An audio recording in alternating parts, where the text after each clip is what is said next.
Hi, I'm Michael Bay, back for my eighth commentary. I think it's my eighth commentary of my young film career. It's kind of hard to go back, and I think as a director, you need to have space from your movie. And I just finished the movie about 3 weeks ago. The movie's out about 3 weeks. It's already crossed the $700 million mark, which is it's topping Transformers 1. We got back from traveling the world, now experiencing a little life again, and getting back to reality. Because towards the end of this finish, it was truly just done a lot of big movies, but this towards the end was a massive undertaking by everybody. I mean, literally for a month and a half, 7 days a week, till 12 o'clock at night.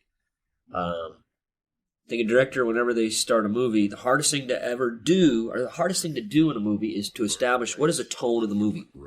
And a director is always trying to figure that out. And the tone, eventually in the shooting, 1-2 weeks it will set in, and that's the tone of the movie. The nice thing about Transformers 2, that tone is already established. So we were instantly into it. It was fun getting the actors back. It's fun seeing how Shia's gotten so much more pompous. No, Shia is truly, I kid with him all the time. He's a jokester on the set. We have a very funny, humorous relationship. He is an incredible actor, and he's got such a bright future in front of him.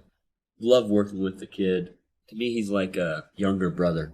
Sometimes he gets a little ornery, but that's just Shia. He's a little grumpy. He's like a little old man. He's like a little 75-year-old man in like a 22-year-old body. Hi, everybody. This is Roberto Orsi. And this is Alex Kurtzman. And together with Aaron Kruger, who should be here, the three of us wrote the screenplay for what you are about to watch here, Transformers Revenge of the Fallen. Maybe we should start in talking about how we came to all wanting to make this movie together. The first movie was an odd experience for us because we were genuinely unsure about what to do with it. And Steven Spielberg was extremely helpful in locking us in on the idea of a boy in his car. And that was something that really resonated for us because we felt that was a story that could exist all on its own without the introduction of the robots. And when you put the robots into that story, it suddenly became very interesting. You know, a boy wants to get car to get girl, and then ultimately finds himself in the center of an alien war. It reminded us of a lot of the Amblin movies that we grew up on. And we kind of found our way through that movie by trial and error. And I think the studio was just a sort of, kind of shining a flashlight in the dark as we were. And the result was something that I think we all felt very proud of, and the movie did well. And so there was an immediate need for another movie. And we hesitated on doing the sequel, not because we didn't want to do it, but because we didn't immediately see what the story was. And there was a need to go quickly, but it's very tough for us as writers to jump in on something that we don't see right away. So we spent a lot of time talking about sequels that inspired us as kids and the kinds of things that we loved. And, you know, the movies that kept coming up for us were movies like Empire Strikes Back and Superman 2 and Aliens. And the common denominator among those movies were that they stood completely on their own without having seen the first one. And two, the main character went through a very significant trial. Whatever was established about him in the first movie was put to the test in the second one.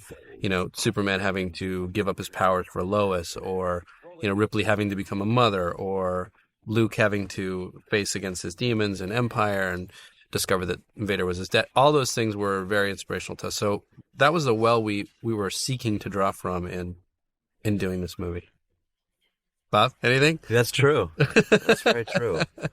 We also knew that when you're making a movie of this size, and you can, you know, even just getting into the first 3 minutes here, you see the scope of it. You know that the experience of writing a movie like this, you're going to be dealing with the military. You're going to be dealing with the Pentagon. You're going to be dealing with huge toy corporation. You're going to be dealing with the United States auto industry and in GM in terms of their sponsorship. You're dealing with 2 studios. So that was one of the big reasons that, not only given just the time constraints of the movie itself, but given just the scope of it, the idea of teaming up with Aaron Kruger was something that, in addition to needing to see it before we jumped in, the idea of the three of us teaming up from the beginning and doing everything together was really appealing. And we knew that would be a way that we could honestly and professionally say we could actually accomplish everything that this movie needed to accomplish. And so Michael, the director, was very open to that, which was great. And the studio was very open to that, which was great. And it's kind of unorthodox for 3 screenwriters to team up from the beginning.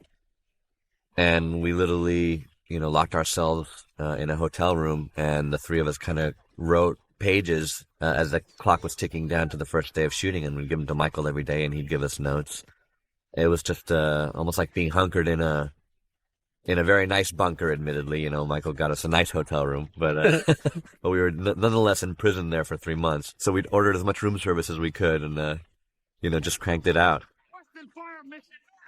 When I was in Korea, I had some Chinese press ask me why didn't I shoot in Shanghai, and then my choice was, you've got a limited budget, and I'm one that likes to stick to a tight budget. Tight meaning I'm not one of those directors that likes to go over budget, because I feel it's a responsibility. And you've got a limited amount of time you're allowed to be out of town just because of cost, shipping people over there and moving equipment. It's a massive undertaking.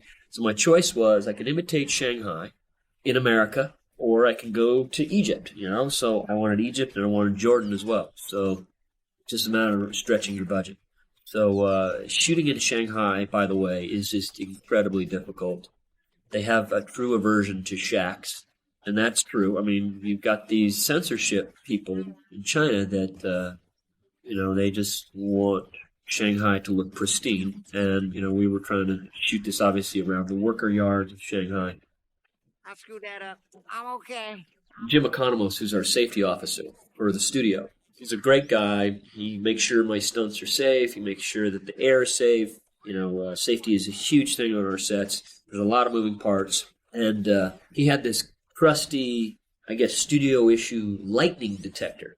And whenever there's electrical current in the air, the lightning that's getting close to, I think, within 5 miles is what insurance allows you to shoot. They make you shut down after 5 miles because you've got condors out there, you've got these gigantic lights, you've got a huge electrical source that's going to crack lightning. You have to shut all your lights down and get your crew under cover. So there was some lightning. I think it was probably 20 miles away. Jim had on my monitor, he had the lightning box, and he goes, hey, Mike, it's within 5 miles. And I said, are you sure, Jim? Yeah, he says, I have to tell you, we have to shut down. I've only got another half a night to shoot through, and then we've got to cancel this. He says, I got to tell you, we got to shut down. I said, Jim, this is very expensive. I said, let me ask you something, Jim. Do you think that lightning box that just has to do with electrical current, do you think that's smart that you put it right on top of my very electronic TV? Why don't we take that lightning box off my TV and put it on the ground 10 feet away? So he did. Comes back 2 minutes later. Yeah, you're right. Well, we don't have any more lightning.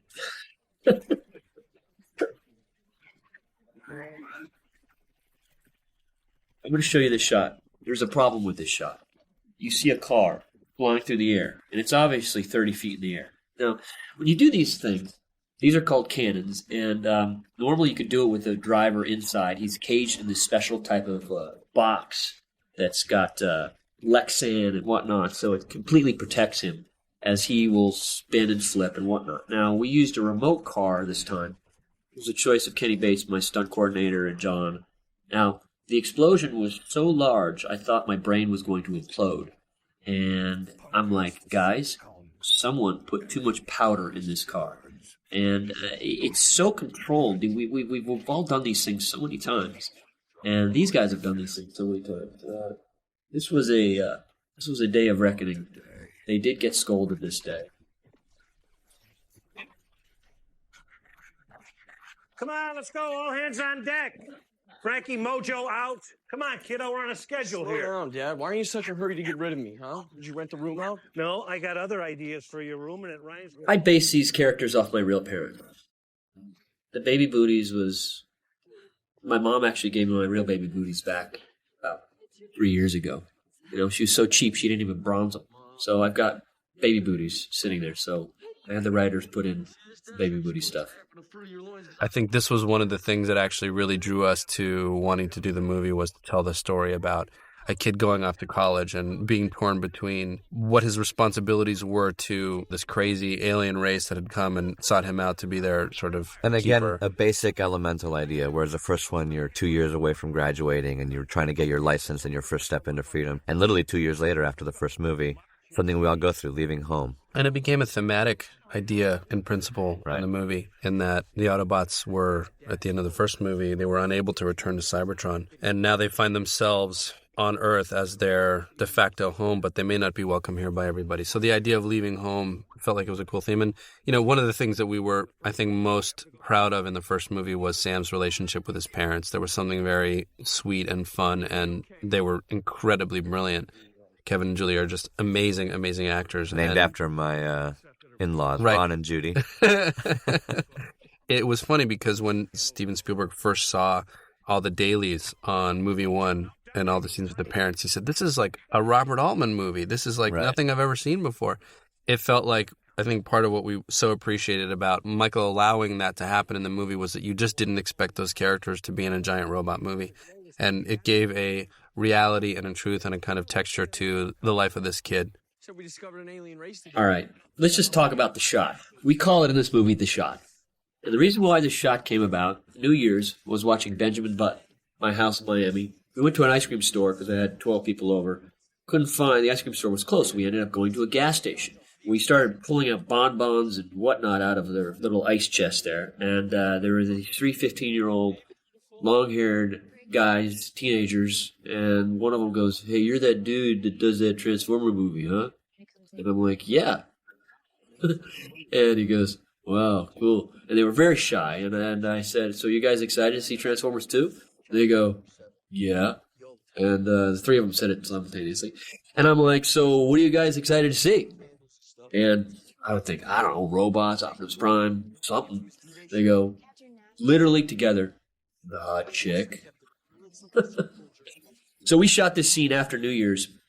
And I'm like, Megan, we're just going to get this shameless shot out of the way. And she was game for it. And then we're going to move on. We're going to pass all that up. And there you go. That's how we came up with the shot. Until I get my man-child father fresh out of. Here's the other basic theme, rite of passage, sort of, we all go through this, is when you leave, when you move, you're leaving people behind, How many of us, raise your hand, have gone through that whole long-distance relationship bit? This is a play on that. This is my weird wiki charm. And these are the scenes that I think the most fun to write, are these character moments between the two of them. Because in a movie like Transformers, They have to feed the rest of the movie. Yeah, they do. And there's such a drive and pace to these movies that you really, as writers, you really crave, like, being able to live in those scenes as long as you possibly can. And it was interesting, this whole scene with the kitchen bots was a scene that Michael had in mind very early on in the movie. And we talked about it and debated it with him a lot because... We fought about it. Yeah, because it felt like on some level was it interrupting the rhythm of the relationship story, and I think Michael has what it's very Right. It's a funny thing. He calls it the anti-kid fun button. He said, "Don't ever press the anti-kid fun button." He's got a really amazing compass for when kids are going to like an idea, and it was interesting because certainly I think sitting in the theater and hearing kids respond to that, to the kitchen bots, which we debated with him about, they really liked it. So. And yet I would still argue we could have cut the whole sequence and put story real estate elsewhere. But there's no denying that it's fun. Yeah.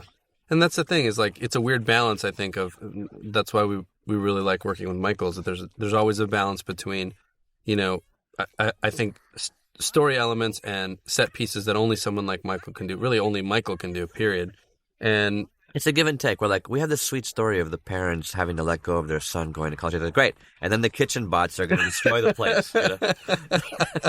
And, you always find a way to make it work. I think there's a really nice, healthy respect there that we have for each other. Right here is Dad. Oop, that faceplant. Oop, that wasn't meant to happen. He slipped. Kevin is quite agile for his age, I must say.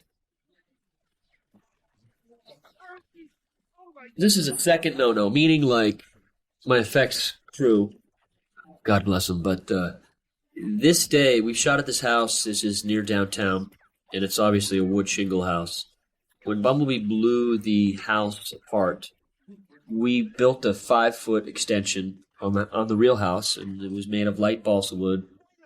It had charges inside, and it's there when you start seeing Dad walk across. He's walking past this breakaway set. Anyway, Bumblebee blows the house up.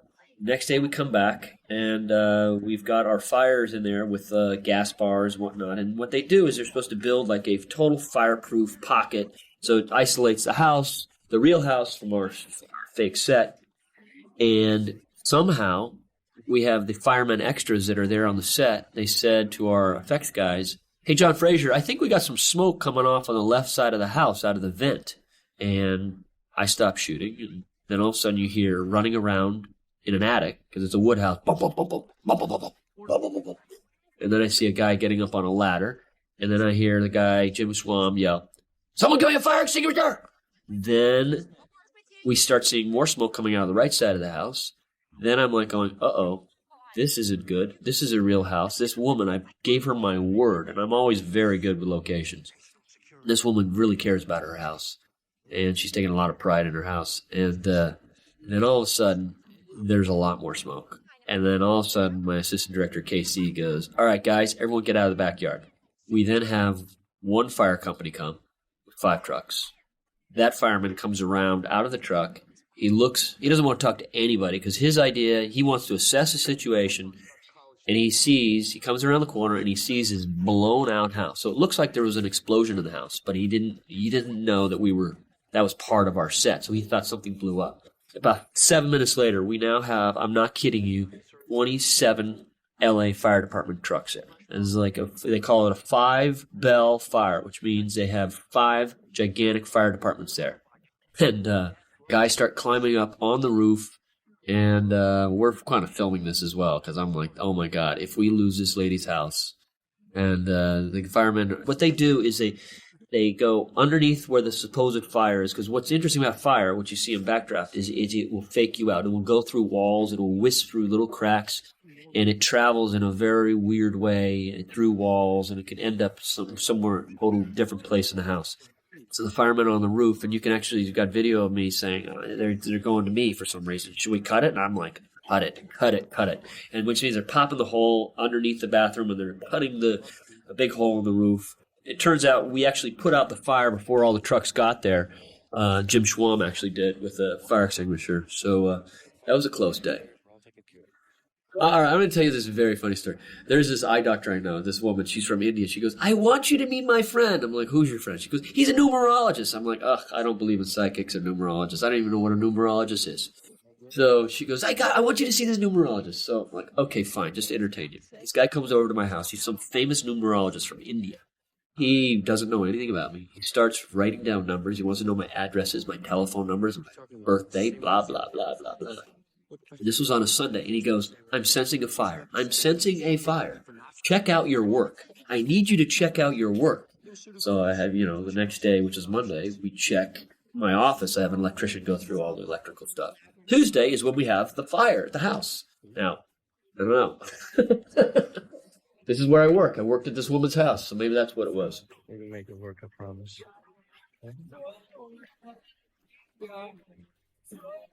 This I Love You Runner was kind of a late addition in our writing phase. You remember that?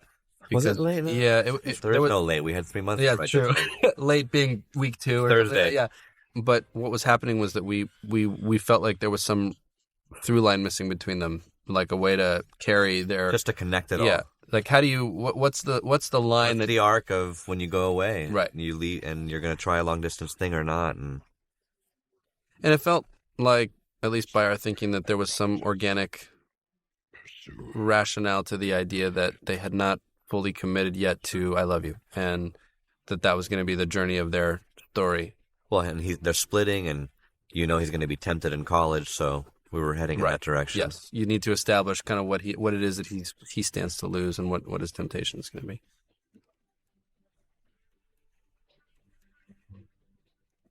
What's interesting about the Transformers, you can make a Transformer out of almost anything, any size, shape, and that's kind of the fun of it.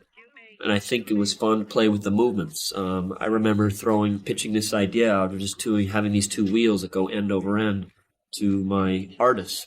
And then I'd work with the artists simultaneously working with Steve Yamamoto, my previs guys, and he would take just the raw form, a raw shape, and I said, let's work on just the motions of these things. So early on, before doing animatics, he would do animatics of just different movements of what we could create. And so that's kind of like a fun experiment period for me when we're starting to create the movie. It's a little different than you would think a traditional movie. A traditional movie, you would think, okay, script, you've got the script, now let's work on the art, let's develop. and prep the movie. Whereas we knew we were going to shoot this movie, we had a date. I do it all at once. I start drawing the robots, and I start prevising stuff so that it starts all three things at once, and it kind of helps feed the script. And what's interesting, without having a script, you can get artists to start from a raw blank page. You basically are a blank slate, and you say, okay, let's start creating just interesting robots. There is no story right now, and it makes a much more free-form way to start creating the movie. So it helps inform the story. Once you give artists, and I had a team of, I guess, 15 artists, and then I had 3 previs guys. It's just a time to experiment for about 2.5 months, and then the story starts to form, and the writers can see different robots, and they hear my ideas of different action beats and ideas, and that kind of gets put in and kind of helps the whole process. And this was I think one of the things that we talked about early on with Michael was the sense that there was going to be a sense of a real military credibility to the way that the Transformers had secretly been integrated into the world, and that, if you show them at a base and you show that there are true protocols designed to protect them and keep them secret, and you play the scenes with the military, the briefing scene, just as you would in any kind of typical military movie, it would make everything ultimately, again, feel more real. And this was a scene that, we rewrote a bunch of times as well, because there's a weird tonal collision between plot, the sense of it being real, and then the fun of giant robots. Well, and negotiating with the Pentagon and the military itself, and how they are portrayed, and how we portray conflict within their ranks, which is a very touchy subject. Yes. And also while doing it, with this animated element of the Transformers. Yeah, we actually thought that they were going to kick back very hard. They've been very good to us. They were, and we thought they were going to kick back very hard, just on the idea of, a guy who had come in, kind of a suit who'd come in and ended up not only kind of taking over a major military aspect of the movie, but, as Bob said, dissension among their ranks. And they were wonderful in that they said, look, the key is that you have to portray us as accurately as possible in the context of the story, and you have to make sure that the reasons for Lennox and his team ultimately going rogue are right. Then you go back and forth about a lot of the language that's used, but they were very gracious with us about that. You learn a lot, and it's fascinating. It is really fascinating. I mean, literally, once you have support of the military, they are moving super carriers to a location to help you shoot a movie. Yeah. It's crazy. And this is the 3rd movie that we've made with the military. Yeah, I remember in the hotel room when it's like, okay, we'll get started on Act 1. You figure out where to move our super carrier battle group. Or we're going to sending it to San Diego. Yeah. I love the blocking of this scene. I mean, it really is one of those, again, major credit to Michael in that kind of sit down to write a briefing scene with a giant robot in a hangar, and you're like, what is this going to look like? And building that scaffolding and then getting the camera to be able to move through that space that way it just gave it so much dimension and life. I think that's one of the things that we really appreciate about working with Michael, is that he immerses you in the feeling of a world in a very unique way. Just to reiterate, when we say we, Aaron Kruger, who simply isn't here because he's not the kind of attention-grabbing egomaniac that you and I are. Yeah. And he doesn't even live in Los Angeles. He's one of those amazing screenwriters who's got a secret identity as a screenwriter in his town because flies off. This was definitely one of those scenes that I'm having bad flashbacks right now, just because the balance of all the information and making it track, and we kept sort of asking ourselves, is this a scene that people are going to want to live in for very long? And yet what do you need to know? What do you need to know? And yet it's totally required, because the choice to start a movie in the middle of action requires you to come to a point, somewhere in Act 1 where you backfill the audience on what's been going on. It's the price that you pay narratively. So luckily we have Optimus Prime there. Right. You do have a giant robot that giving you the information. Bit, yeah. That is always a nice little card to be able to pull. Definitely credit Aaron with a lot of the kind of thrust behind Galloway. Aaron was very early on in the process, said, we're going to need a Galloway in this movie, and here's what I think Galloway needs to be arguing. his argument needs to be that they're the only reason to justify the reemergence of the Decepticons is that they're here to hunt the Autobots, period. And hang the whole, we want you to leave the planet on something like that. And again, the idea that they may have to leave their new home. That's a good question. This is one of the scenes that I think before we even had a full story, knew we had to write. The scene of your parents dropping you off at school. Just knowing what Ron and Judy are capable of and what how they were in all the scenes in the first movie. We've all gone through that experience if you've gone to college of, having your parents drop you off and the weird, mix of embarrassment and longing that you feel and knowing that they're going to leave you on your own for the first time. We all know this moment for people that have been to college. When you meet the roommate, I remember this day when I went into Wesleyan University, meeting my roommates. My roommate was a deadhead. I didn't know what a deadhead was, because I'm from Los Angeles. I didn't know what a deadhead, but I met my roommate. He turned out to be a very nice guy. He was a deadhead. It was not fun when the Grateful Dead actually had concerts in Connecticut, and he had no less than 20 deadheads sleeping in his room on the floor. I remember I had to go into, because I had the inside room, the double room, and the stench of, I don't know what they were smoking, was wafting into my room, and I had to get into my room, but his head was in my doorway, and I had to get rid of that stench. So I had to slowly push the door against his head and push him back into the other room to shut the door. Anyway, so college, this brings me back. You meet the roommate. And Ramon Rodriguez is a new actor on the scene, I guess. I found him after looking at so many people. Yes, it was true. We were considering Jonah Hill for this role. But, I feel this worked out really well with Ramon. He was the cool guy that could go on the ride, and he was the audience member. He's the audience for, experience Transformers for the first time. So he's basically in Transformers 1, he's that kind of vehicle that the audience can experience what is the first time feeling from when they saw these things. What I like about Ramon is he does have a real kind of natural way about him. He's cool. He's a very mellow guy. He got along with Shia very well. So it felt, through rehearsals, it just felt like we were able to kind of play with this a lot. And he works very hard as an actor. The chemistry between Shia and Ramon was very good, and especially the chemistry that he has with John Turturro. Slightly jumping ahead, although it's set up here. We knew that we were going to bring back Agent Simmons. And the tricky thing was that we knew that Simmons couldn't really come into the story till quite late, given everything that needed to happen. And yet you needed to find a way to connect him organically so that when he showed up, it wasn't just a total shock. And that led us to the idea that it would be great if Leo had a rivalry with another website that scoops alternative news, and that would be something that Simmons had been doing. He's an insider within the website. And, the idea was to build on, he was obviously a paranoid alien hunter in movie 1, so if he had since been fired, what would he become if he were out there in the world? And that led us to the idea that he was he was Leo's rival. There are various people like that who've written books who claim to have been working in various classified places, like Robert Lazar. Mm-hmm. The humor is what makes this movie accessible to everybody, and that's how you have such a gigantic age range to see this movie.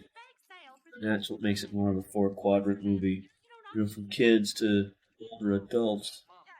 I mean, my thing is, I think this movie brings a kid out in you. Yeah, they baked it with reefer in it. Oh, it's... Yes. Please give me... Hey, it's my cheat day. I can eat what I want. I'm gonna freak out. Please do something right now. So here's another one of those fun compromises where, we'll keep it subtle, innuendo, It'll be these are green brownies from these nice Hawaiian kids, da-da-da. And then improv takes it to, Judy, it's reefer. Some might say steps on the joke, others might say crosses the line, others might say, we just say it's symbiotic compromise. Now, we had a whole scene here between Sam and Alice, and we had a lot of conversations with Michael about, I think we had ultimately different kind of philosophical approach to the way we were going to play Alice, but the idea was ultimately that if you established Alice as this essentially sweet girl at the beginning of the movie, you would not see coming what was coming, and that she was able to engage with him, and it was a much more subtle thing going on there. And a much more genuine threat to Michaela that way, in a way. from one point of view. No. Now instead, she shows up immediately as a Sam Humper. as a sultry vixen, Terminatrix. Yes. But it's funny because, again, it goes back to setting the tone for these movies, and she does manages to do that with one look. So Yeah. credit to to Isabel, the yeah. amazing ability Yeah. to actually convey all that. Yeah. And the funny thing is, I think that even if Michael had shot that scene as we had all initially conceived of it, it's still extremely likely that we would have ended up cutting it because Well, there was so much it would have story. been too long. Yeah. We would have had to lose other things, like Yep. this amazing jaguar coming out of the water. Yeah.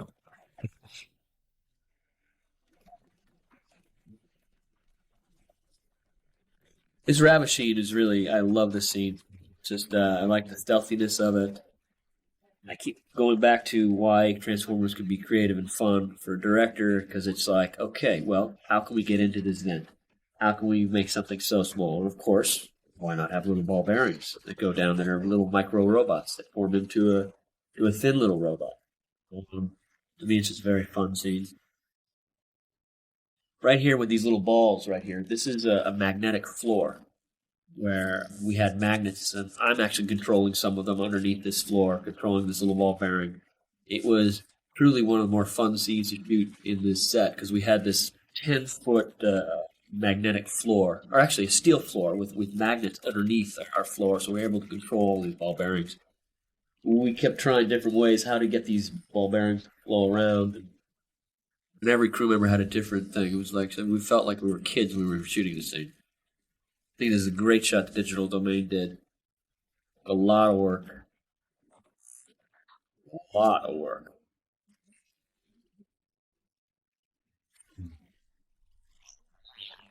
The whole idea was to make something that was razor thin.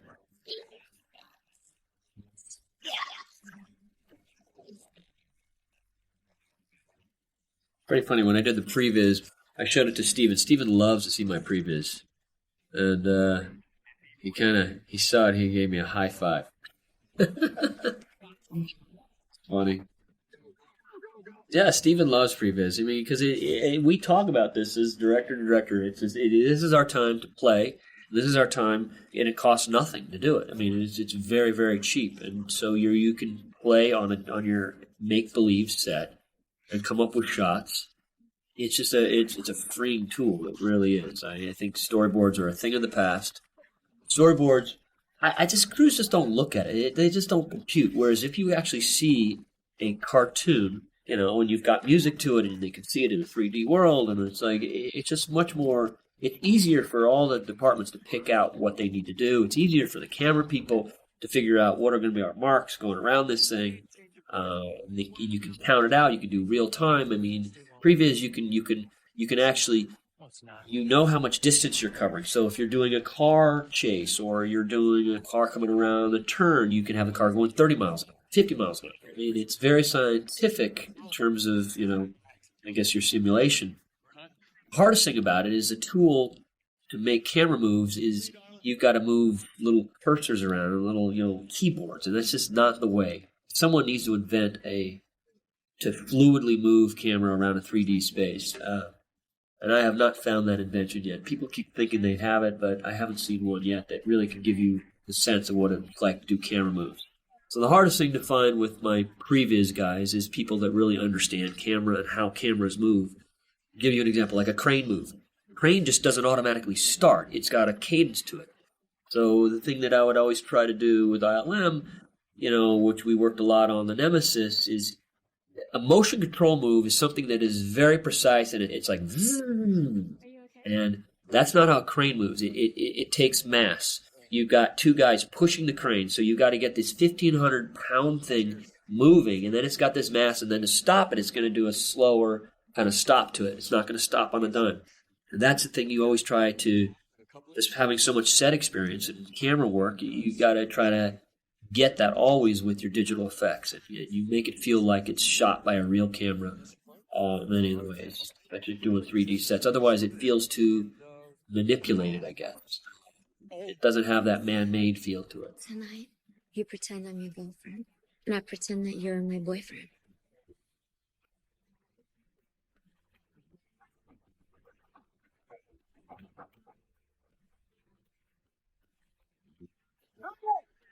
Who drove the freaking yellow Camaro? Huh? There's a car on the wall. What are you doing? Houston, we have a problem. What is freshman? Yeah. That's your car in our bushes? No, there's a friend of mine. He just went to get you a tighter shirt. There isn't a tighter shirt. We checked. Now how about I park my foot in your ass? What size shoe do you wear? Yeah. Oh, you want? Whoa. Oh, you want me to try it? Back it up right now. This is actually Psi U. That was my fraternity I was in. That's not the chapter house I was in. That's a UPenn fraternity. Honestly, we never had women like this in the fraternity. Guys, it's summertime, okay? It's summertime. You know, I keep remembering those boys back in Florida. But you know, we never had girlfriends like this either. This is where I sent a little email to Ben, who I love. I love working with Ben Saracen. He's my DP. He's done a lot of commercial work. But movies, you need to be a little bit more controlled. You just absolutely do. You just have to be more precise on your lighting. And the thing that I'm always critical about is making sure that there's always a pop in the eye, because that is a window to the soul, and it's something you can't add later. Commercials, you can get away with murder because you're working on TV, which is a brighter format, and you're able to push things a little bit more. Film is much less forgiving, and there's just a little exposure issue. And it's always easier to add a little bit more light, because when we go to the digital process, we shoot it on film. Now it's on negative, okay? So you've shot on film. You now take that negative, you scan it, and now it's in the digital world, where we now have full control of color, of contrast, of highlights. You can bring up darkness, you can crush things, you can make things darker. And it's always helpful to have a little bit more light on that film, because I can always bring it down in the coloring process. And it's sometimes DPs don't understand that final process. So I sent him a little love note, say, Ben, next time we work together, a little bit more light in the eyes. So there were a couple issues on this movie. But I think Ben shot a very rich negative. I thought he was very good at speed. He kept up with me. Great guy. Never lost his cool. That's what I love. He's Australian, but he acts English. He lives in London, so DPs, it is tough for them to keep up with me, but I have a DP background. I'm very involved in the lighting and setting up all the shots.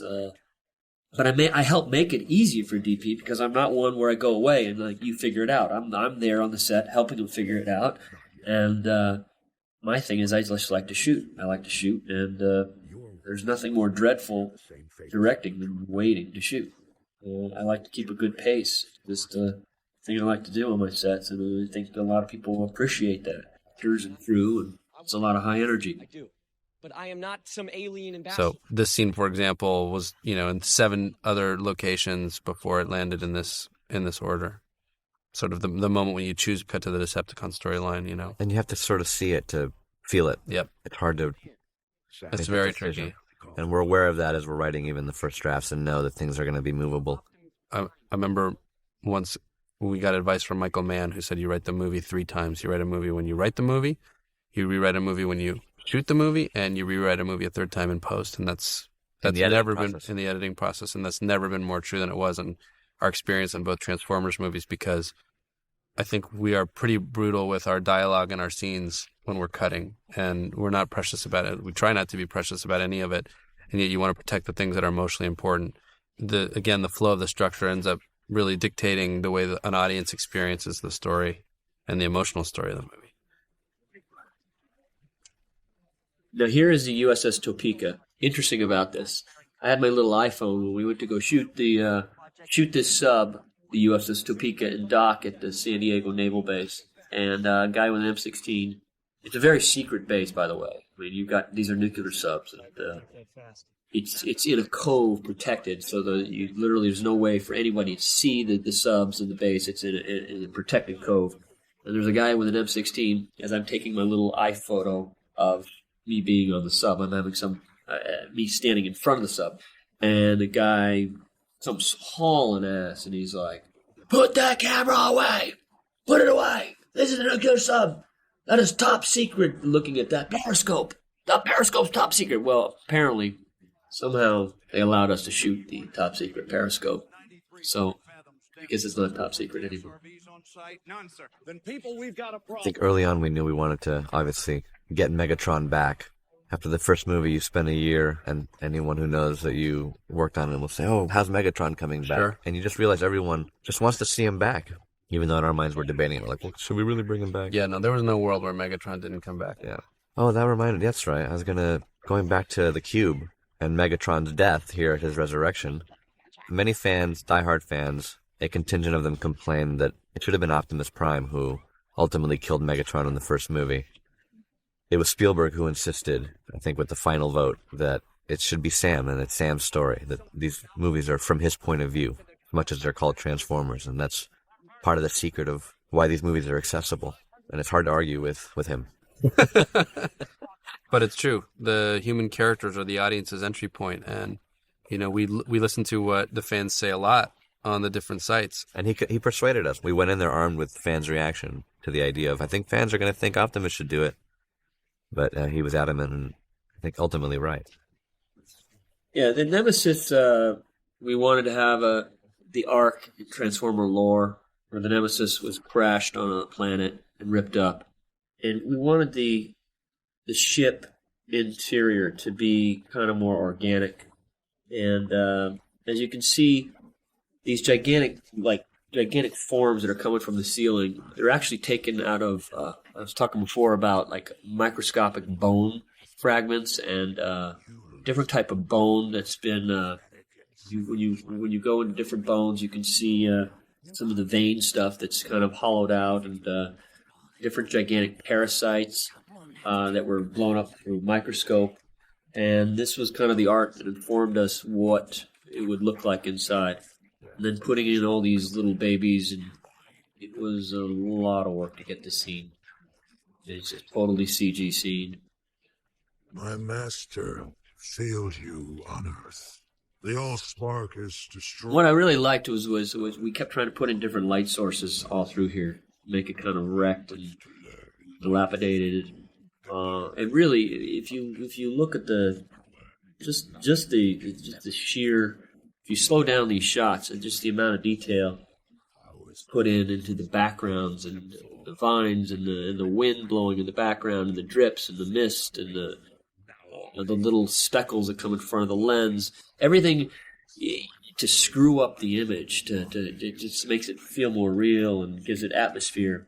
For millennia, I have dreamed my return to that wretched planet. And you see, you're just pushing through this little dolly and just getting these highlights that using the lens flares. Anamorphic has beautiful lens flares, and that's always been my thing with these effects people. It's like you've got to put in these gleams and for the light just to make it feel like it's real and like it's photographed. And I went to visit James on Jim Cameron. We were doing our last day of pickups on this movie, and he was actually next door doing Avatar. And I walk onto his set, and he's always very nice to me. But James, I was looking at his set, and it's like, literally, I'm just doing some reshoots, and I still had more people. I mean, we're doing small shots, but I still had more people than he had on his little set. And, but he had this massive, Avid video console with computers up the wazoo, and he stopped, he jumped out, he said, "Michael, I have to show you the scene. I show you the scene." And I'm like, "Jim, this is probably a very expensive time." "Oh, I don't care." Here, he says, "Come on, guys, go back to the he was showing me some stuff from Avatar, and I love how Jim talks to me. He's so scientific always, He goes, he was talking about Weta. Instead of like a normal guy would say, Weta's got some great facial animation, great facial stuff. He said, "Oh, Weta's got some great algorithms." I'm thinking, okay, that's an interesting choice of words. That's what I love about Jim. So, you know what? ILM, Jim, has some really good algorithms too. Likewise, Digital Domain, some of the best water algorithms out there. Young man, There are no questions until I read. Okay, Rainn Wilson right here. All right, you're not going to believe this. This is taken off from a professor of mine. I can't tell you his name. Wearing leather pants. No kidding. He would always pick up on the ladies. And he had that little beard going. And this is taken off of real East Coast professor. My film professor, Janine Basinger, she's the dean in this shot. I had to put her in. She told me if I didn't put her in, that she was taking my name off a building that I donated to the school. She walked into this set. She goes, "Oh, that must be Joe, whatever." I'm not going to give you his name, but she knew exactly what professor I was talking about. Rainn was quite fun to work with. I wish we could have made it a longer, funnier scene and really used his comic ability. Anyone else care to have some sort of mental breakdown? Remember we debated how much we were going to be able to use the idea of possibly playing out the relationship between her and her father who'd gotten out of jail, who she'd referenced in the first movie, but those considerations quickly fell away. Well, it's sort of another example of you start with certain ambitions, like character ambitions. Yeah, she had referenced her dad, and the idea that he was in jail seemed like very fertile territory, and what's that relationship going to be about, and what a great story for Michaela. And then you start to get into the true requirements of the plot, and you realize you have absolutely no room for that kind of thing, which is a bummer because that's the stuff that we like. But it makes you focus on the two of them, Yeah, it makes you take the scenes that you do have between them and do as much as you can, given the demands of the story and what Michael wants to get out of the scenes, and so. And that's why her being pursued, sort of they're both being followed as kind of heroes of the first movie, and thanks to a piece of the shard that Spielberg made us save, their story is connected. What I like about Shia, first of all, is his physical ability. But on a scene like this, he's willing to just go the distance and just make a fool out of himself. And it's he's like a throwback when he can play his kind of crazy comedy. He's like a throwback to an old school actor. And to me, that's just his charm of Shia. He's able to take it to another level, especially at his age. Do you have it? Wheels was another character that on the page was nothing like what he is on screen. He was. I'm trying to remember what the voice of this character was initially. I can't even. We went through so many different versions of it, and then we cast this incredible actor, and he started improvising stuff with us in the when we were doing the recording, and brought incredible life to it. And that's actually one of the amazing things that happens in these movies, is that you cast actors who are good at improv, and then you end up sending their best selects to ILM. And ILM ends up, and Michael will sort of mark the selects that he likes the most. I like this line, I like that line, I want to cut it together this way. And then ILM will end up animating to a particular line. And what happens as a result of that is that the robots feel like extremely conversational and spontaneous. And it all has to do with the improv. You gonna talk now? For the record, not my favorite line. Alex is a father. He's got a 3-year-old, and he's become very sensitive to the smut and the filth that we write. I'm your worst nightmare. And again, I mean, when I say we, Aaron Kruger is not playing. Just be careful, Sam. Hi, Aaron, if you're listening. How are you? You should come with us on all these things. And have any strangers given you anything suspicious to carry on today? Yeah, live back. No. Good. Bad Boys 2. There's a lot of truth and meta film criticism in that frame. Major, incoming SOS from Autobot. One of the things that we debated a lot, and I'm still unsure about it all, I wish there had been more, was that we knew there was going to be, just given all of the different things that Michael wanted to do in the story, there was not going to be an enormous amount of time, that we were going to have one crucial scene between Sam and Optimus, and that was basically that we had to accomplish everything that we needed to accomplish in setting up their relationship and their friendship, and the need that Optimus had for Sam in one scene. It was a lot was hanging on that scene. I'm not sure I feel that it was fully successful. Some things about it are good, but at the end of the day, the tricky part was that we knew that one of the reasons to make the movie for us was to pin Optimus's death on Sam's shoulders and his refusal to the call. Doing a refusal to the call story was a big deal for us because what it prescribed was the idea that he would be carrying the burden and the weight of that mistake, and that would fuel the second half of the movie with a drive to make it right. And that he would have to make, because of his choice, he would have to live with it and he'd have to become a hero. And that felt like really the right idea for a sequel. Let's go. Get out. Wait. Can I just sit and watch? I'll eat my pizza quietly. It was a big directorial challenge to make our new to the movies new Australian actress. It was quite beautiful to make her mean like an animal. Something I think it was more than she expected. So I had to get down on my hands and knees and try to imitate, like I was growling like a mean tiger, of what I wanted her to do. It wasn't really described so much in the script. You are very aggressive. It's sometimes interesting when you work with young actors or actresses. You got to really get them to be free and not care that they're being watched by crew members and whatnot. They've really got to be willing to give their all and not feel embarrassed. So it was something where we went many takes.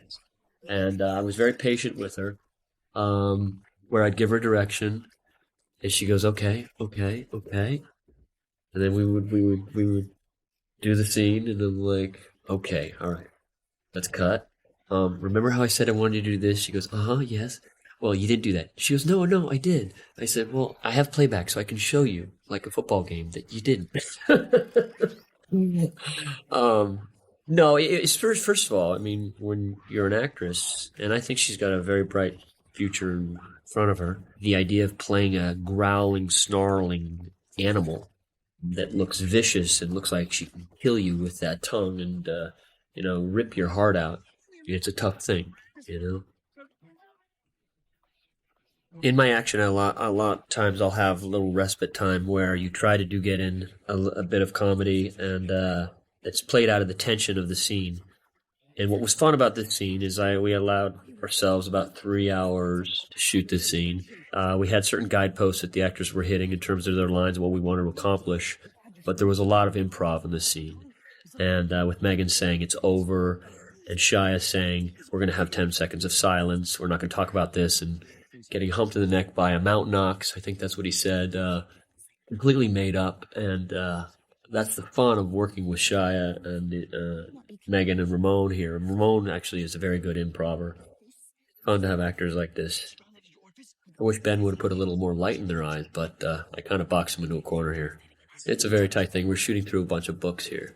On Anamorphic. Anamorphic is very unforgiving in terms of the light. The lenses just doesn't see as deep, and your exposures have to be a lot brighter, meaning you need to pump more light into the negative. I had some nice Make-A-Wish kids visiting this day, and I put them in the picture. This is a rig where these bookshelves were made out of balsa wood, and these are books made of light styrofoam with real book covers. And the way we did this effect was we were blowing these gigantic air mortars that are buried into the wall down low, and it's with primer cord, so you pop the air mortar, which is gigantic, high-pressured PSI air that blows through these bookshelves as the primer cord snaps them. I feel like Shia might have shot 2 movies at this library. I think he might have shot Crystal Skull, the motorcycle chase in Crystal Skull in this library too. I could be wrong about that. Well, then they should name it after him. The LaBeouf Library. I like how fast the three of them kind of become. Their chemistry gets solidified quickly. Credit to all 3 of them for suddenly they're a trio.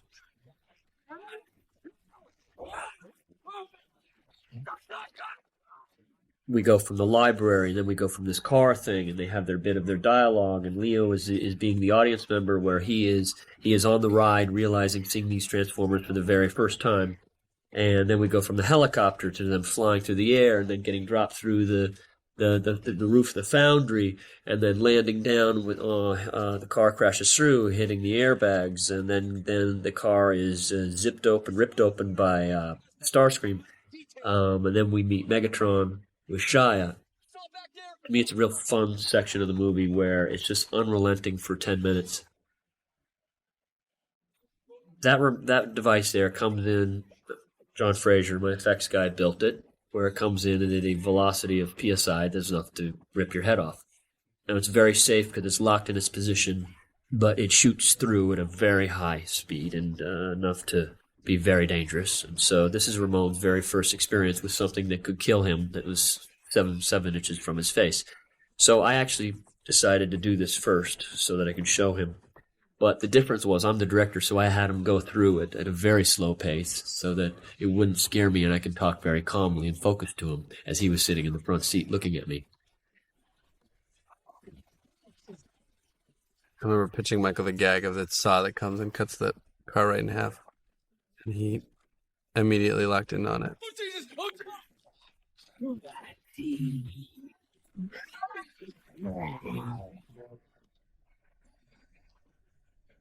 Come here, boy. Closer. Okay. You remember me, don't you? I did what you said, okay? Well, just in terms of acting ability, Shia is so amazing. On this table, the base is rubberized so that he's able to jump. Every time he's jumping in the air, he's jumping by himself. And he's using his stomach muscles to come up and then slap himself back with his shoulders. And he had to pretend that these things were grabbing him on either arm and pinning him down. I mean, it's a really intense. And then he would grab and he would hold. It was a very physical thing for any actor to do. And he was doing it quite well. And obviously when the doctor starts examining him, I knew when I wanted the doctor, to pull his nose and to pull open his lips. And then we were able to digitally attach arms to the different movements that Shia was doing. By pulling the skin, you were really able to make these robots and holding open the mouth.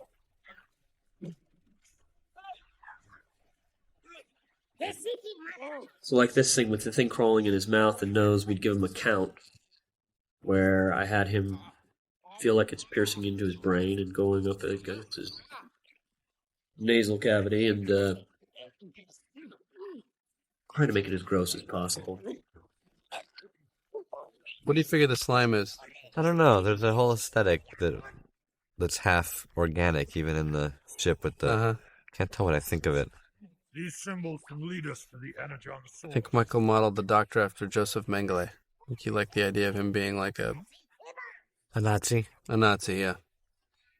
What does he mean by my brain? Well, you have some. So not only does he have his own memories in his mind, he has the wisdom and the information and the language and the history of the cube within him. And the wisdom and the knowledge of the cube will lead them to what they need in the third act. Which is what? Do you want me to give away the whole plot now? Or? The Matrix of Leadership. Yeah. I read a few reviews that are like, and they ripped off the Matrix, even though... Oh, just because of the word the Matrix, yeah. Even though the Matrix of Leadership was around long before the Matrix, everybody. 22 years ago, the Matrix of Leadership. Yeah. More than that.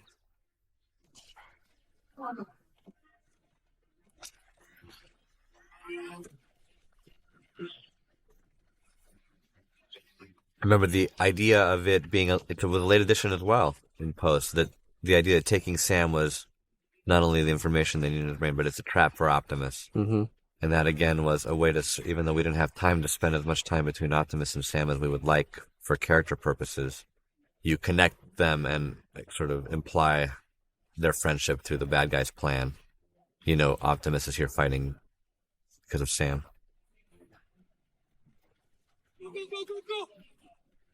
So, putting together an action scene like this, we scouted this forest in New Mexico, owned by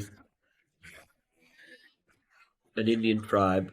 It gave us a section of the forest that we were able to like I said in the past, we were able to destroy about 12 trees. But we replanted about 6,000. It's a service that you pay for, reforestation service.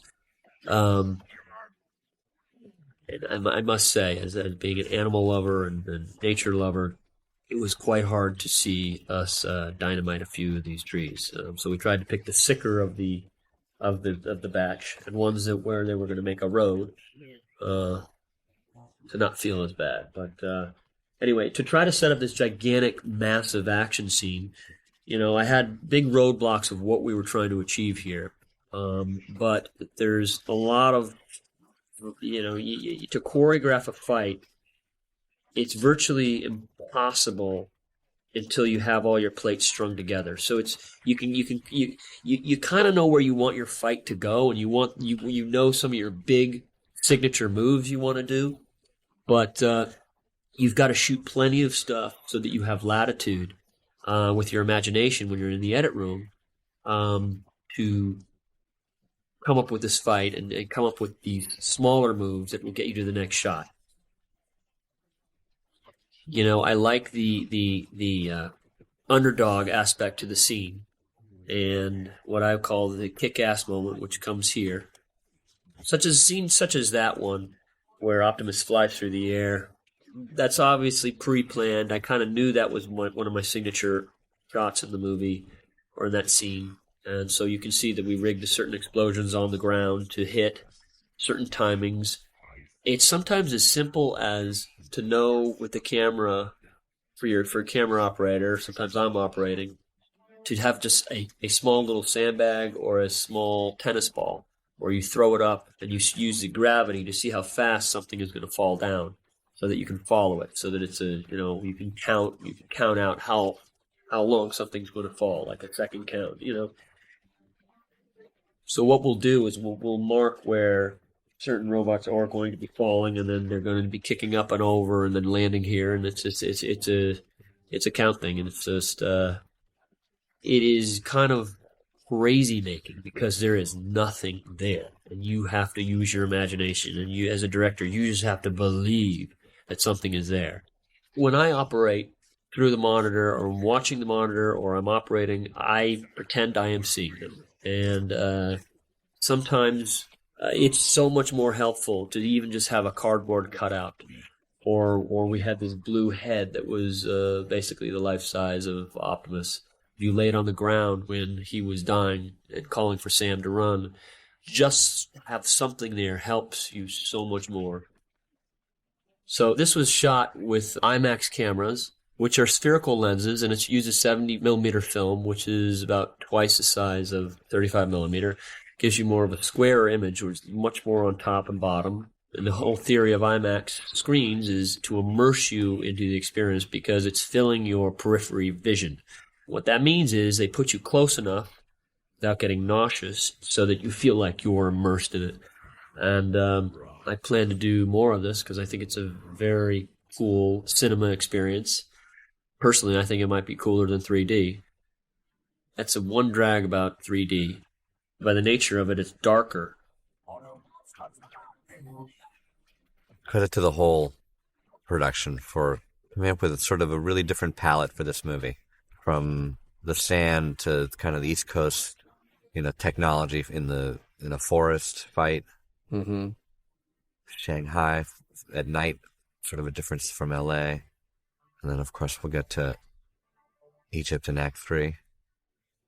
When we were cutting the movie, this question of, well, where the hell is he and what's he doing, it really came home to roost. You could feel that there was a very strange lack of presence for a movie that was literally... that had titled after the bad guy. Like, where the hell is he? He's not around.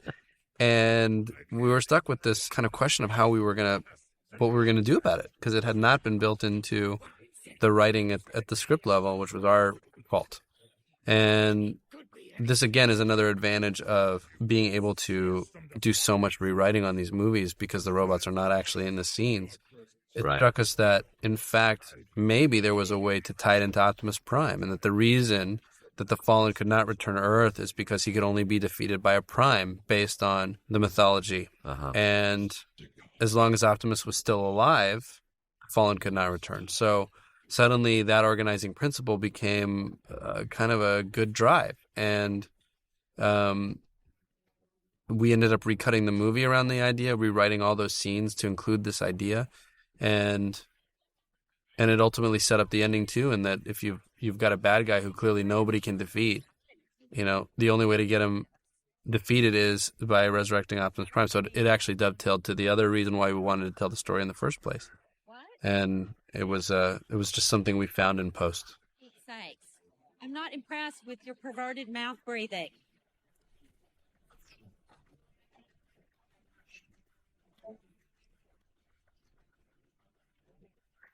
And again, midpoints in these movies are very important. Where are we? Are we we're at the midpoint.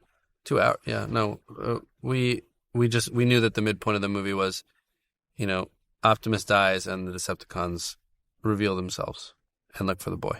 And whereas the first movie, the events of the fact that there are sentient alien robots on Earth is essentially kept secret thanks to the blackout of the news and nothing was working.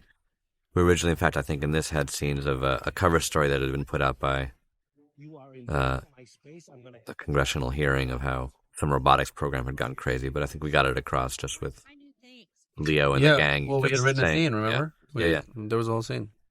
In any case, it was kept secret. Therefore, we knew in this movie it was finally going to have to come out that the military would no longer be able to keep the existence of the Transformers under wraps, and that, in fact, it should be announced significantly. We debated with Michael a lot what this reveal was going to be like, because Michael very much did not want to do a War of the Worlds kind of aliens reveal themselves to the world thing. And even though we were arguing how different it was. But he really felt like he didn't want to tread on the same ground that Steven had tread on, which I understand from his point of view. And yet the logic of the story required it in many ways, because the aliens stepped out and then asked, for the world to basically go find this fugitive Sam. So, again, a lot of this stuff was created in post to bolster that story.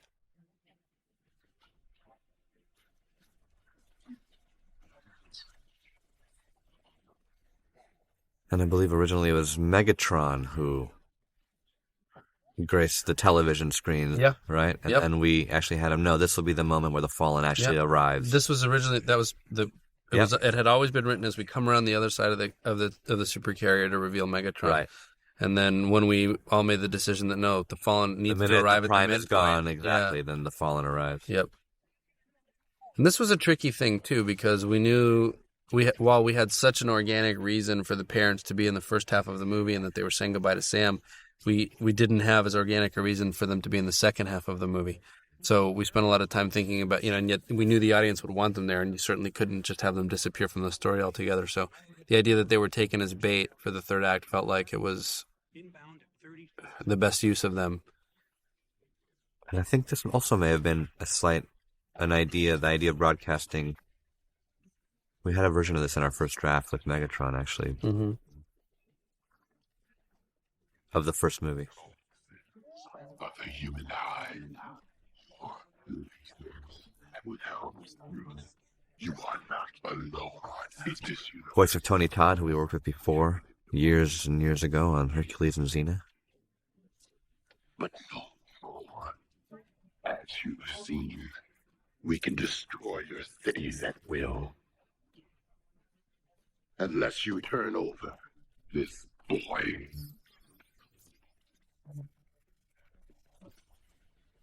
If you resist us, we will destroy. So we had a lot of convincing to do with Michael that he didn't want to cut around the world because he felt it was too familiar somehow. But I think the minute you put the Fallen in there, it takes its own character.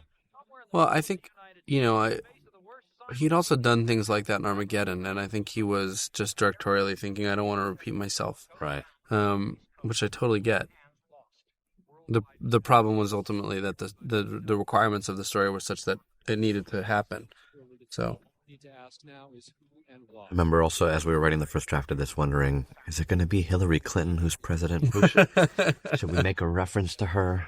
Well, what if we're wrong? The reference to Obama it seemed to strike a lot of people because the movie, I think, as you're watching it, exists in this weird sort of alternate reality. But then the minute you have a bomb in there, you're smack dab in the middle of our world, which is, I think, the point, really. Yeah, then you have to wonder, wait a second, would anyone really hide the existence of aliens from us? Okay, I'm not even with you guys. Technically, I'm like a hostage. This is kidnapping. Enough is... Yo, lay out! Have you seen the original tapes of the moon landing, by the way? No, Bob, I haven't. Why not? Because they're missing. Huh? How you like that? Mm-hmm. Maybe the twins took them. Huh. In case you haven't noticed, ladies and gentlemen, Bob Orsi is a fairly massive conspiracy I'm just bringing things up. Uh-huh. Now, obviously, the twins are very much based on Alex and myself. Mm-hmm. Go to the authorities and tell them the truth. Like, I had nothing to do with this. I'm gonna Hey, you wanted this, right? You wanted the real deal? That's what this is. Wake up. You're in the middle of it. You want to run? Go ahead. No one's stopping you. Stop complaining. We're always pushing the drama button. He's always pushing the... And again, that fell under his don't push the anti-kid friendly fun button. Mm-hmm. Intercut with this. Yeah, it was one of those another great comments. Like, we really want to feel Optimus's death and see the morning. And then he's like, fine, intercut with two twins fighting.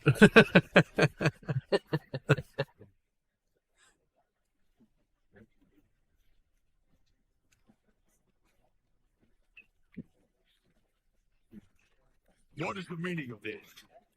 Yeah, put it on at me. And then again, this is another, even though it's Transformers and fantasy in a way, a sensitive issue in negotiating with the military in terms of how this is handled. This was, I think, the scene that they were the most... Sorry, go on. Yeah, no, go. The idea that Lennox and his gang are stripped of their ranks and that there are military men there to arrest military men was an extremely sensitive moment for them. Been brought to our shores for which our soldiers are paying the price. The secret is out. This is our war now, and we will win it as we always have. And I think ultimately they weigh those choices against the larger sort of context of the movie, because they did recognize that at the end of the day, this was we had to tell this aspect of the story for the rest of it to work. And they, so then it became, all right, well, then here are the things that we're going to need from you if you're going to do it. Here's how we need you to portray it. And ironically, not ironically, but we would have kicked back if we felt like it were somehow hurting the drama of the movie. Actually, the more you protect everybody, the better it is. Yeah, weirdly, it made the drama work. The authenticity of it and the drama started getting ramped up the more we paid attention to it. Optimus would want.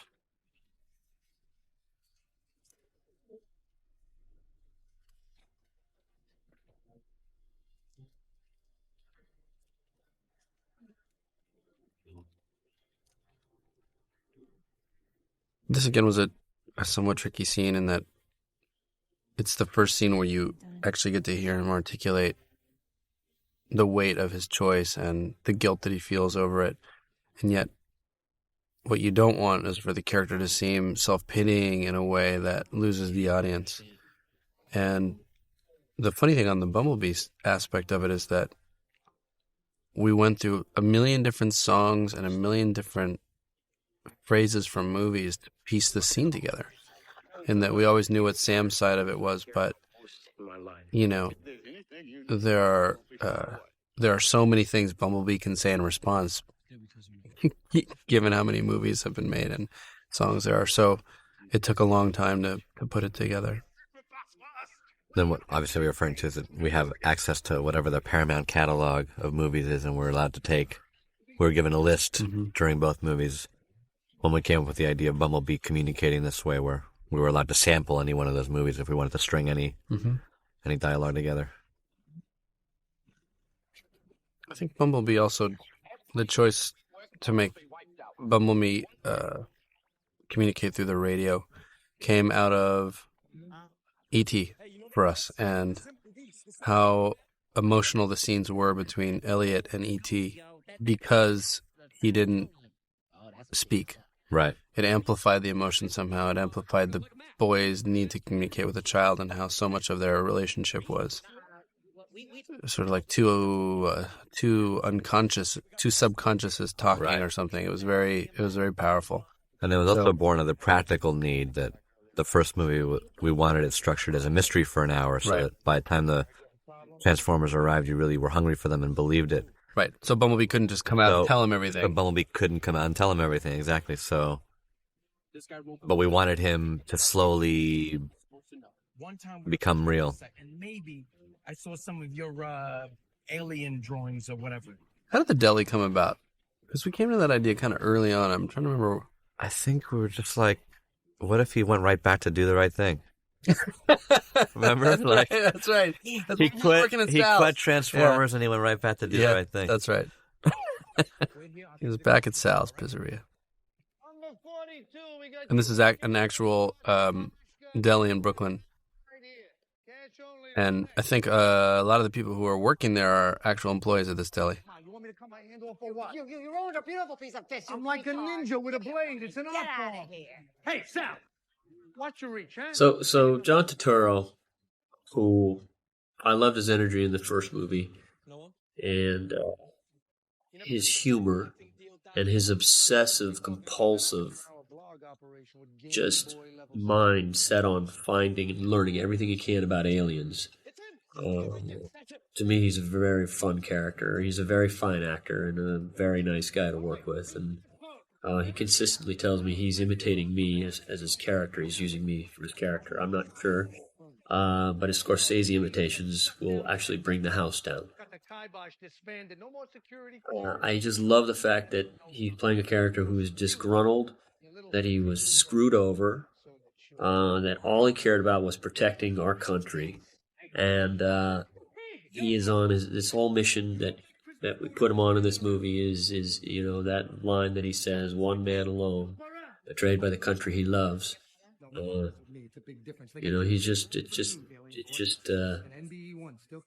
He's just so obsessive that it makes him funny, and I just love his humor. I got bagels to schmear. Can you give me 5 seconds? I've always admired him and Barton Fink, and I think I think that's when I really liked him as an actor, Barton Fink. But then, what I saw when he was doing The Big Lebowski, the guy with the rose, I think it's the rose in the bowling ball, the lucite bowling ball. I think he had gloves or something like that, and he was just in love with it. It was just so funny. This guy can play it really straight, but be very funny about it. And he's just got this funny cadence to his talk. His accent and everything. He's just like this neurotic guy, and it's a good fit with Jaya. Hey, still radioactive. Hands off. Okay, Q Brain. Any of these look like the symbols you saw? Where did you get these? Before I got fired, I coached 7's crown jewels. We built this wall where he was able to climb up. All these things were built quite tight, and we made up that's a special drawer, because I wanted it to look like this mad doctor's lab. Perfect for obsessive compulsive character. I originally had him being in love with Saturday Night Fever, and if you can see on some of the shots in the background, I said I want him to actually have Saturday Night Fever posters, and I want him to have bought on eBay the Saturday Night Fever suit that John Travolta wore. Check this out. Project Black We ended up not putting it in, but you can see it in some of the shots because we're tightening up the scene. Signatures all across the country. I pleaded on my knees with S7 to investigate it, but they said... There's a line when he's looking through a computer trying to find Smithsonian where he calls himself, he was a superfly. That's what he used. And when John Turturro says, I was superfly. Pretty funny. Talk to your Autoback friends about this? I think what John really liked and what I think made us excited about putting him in the movie was the idea that the character had been booted as a result of Sam, from Sector 7 as a result of what Sam had done. And now this was his shot to go back and prove that he was right about everything. And it's kind of a redemption story for Simmons in some ways. So I think he liked that. Be a little bit sad. Well, I'm going to show you one of, to me, the most humorous moment in the entire movie for me. It makes it funny and charming. You know, the fact that she talks to him so sweet after she tortures him with a little torch. And she's got this nice, sweet, ever so kind face. And she's saying, I won't torture you. And Wheel just sits there and goes, Just he's smitten with her. You know? Okay? I'm not gonna torch it. Just That's Tom Kenny who did that voice.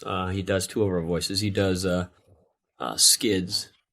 Oh, I know that. That's the language of the primes. We needed Wheelie to have a purpose in this movie because he wasn't having a purpose other than to be the guy who was who found the shard in the vault or in the safe that Megan's father's bike shop.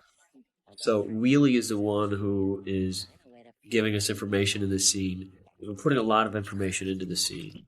And Wheelie is the one who gives us our next location that moves us to the next scene and tells us about the Seekers, and he knows where to find them. The Space Museum, land of dreams. John always has some crazy wakakta ideas, and this was one of his ideas. He wanted these pants. I didn't even know that the wardrobe built him these pants that are breakaway with Velcro, where he undoes it at the Smithsonian.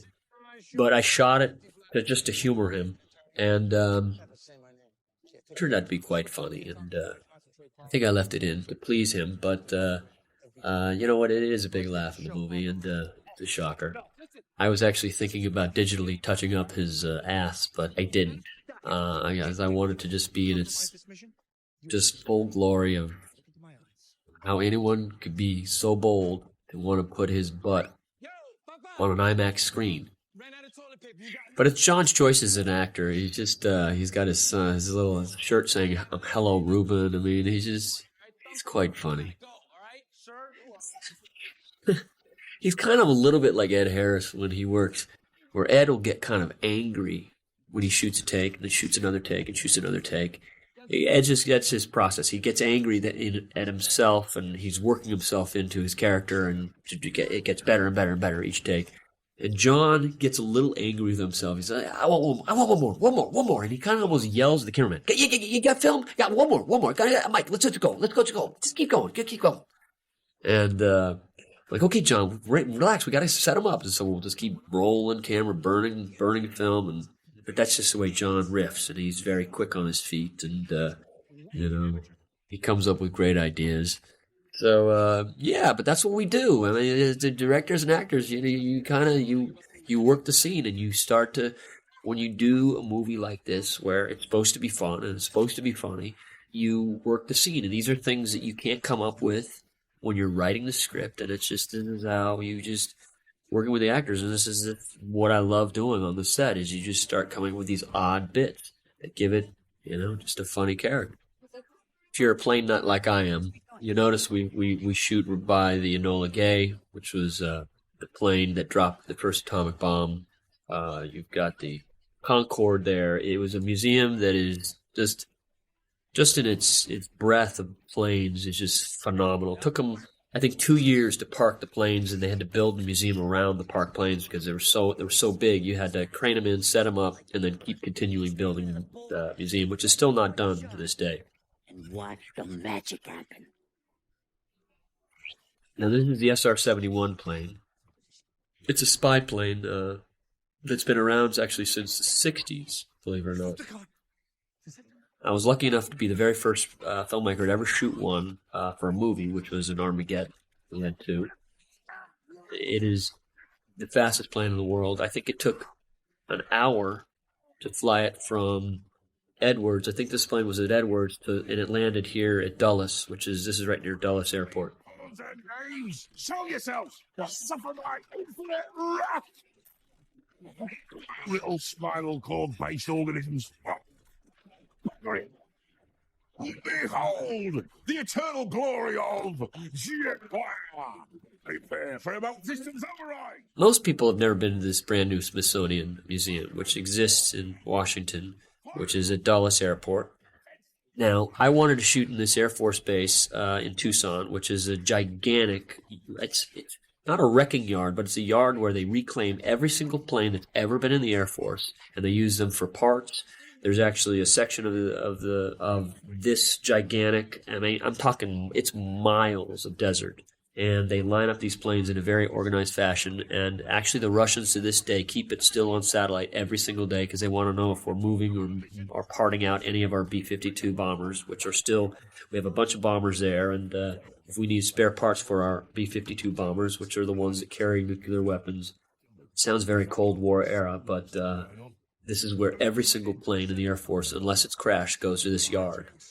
For the geography buffs, I didn't pull it off, but most people in Taiwan don't know where this museum and this Arizona airfield exist. So this is my way of jumping time, or not jumping time, but jumping locations by showing that the desert outside this museum. All right, here's my crude humor of a humping robot. Now, people couldn't believe that I was actually going to do it, but you've never seen a humping robot, and we were the first to actually ever film something quite like this, but was very in character, and it was every single audience I ever saw it play with was a gigantic laugh. Let the critics say whatever. They're not funny. This was fun, but the character of Jetfire, just the animation of his face and the whiskers and the rusty crustiness of him all, the gruffness of him, and the reality of his face, just so close to the actors. I think it was Aaron's idea to have an old, I'm not sure, to have an old Transformer. Might have been, I wanted him to be rusty and old, and I think Aaron wanted it to be some old thing, you know.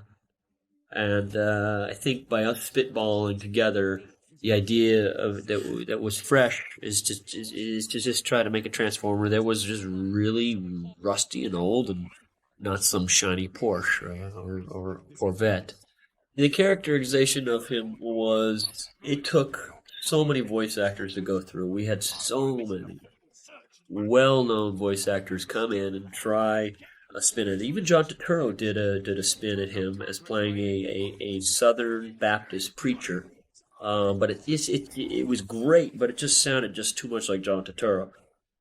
But I used this guy, Mark Ryan, who I used on the first movie as just basically one of the actors that was on the set reading Optimus or Ironhide, Ratchet, whatever. He was just reading it with off camera for the actors to play off of. And he's not really a voice actor.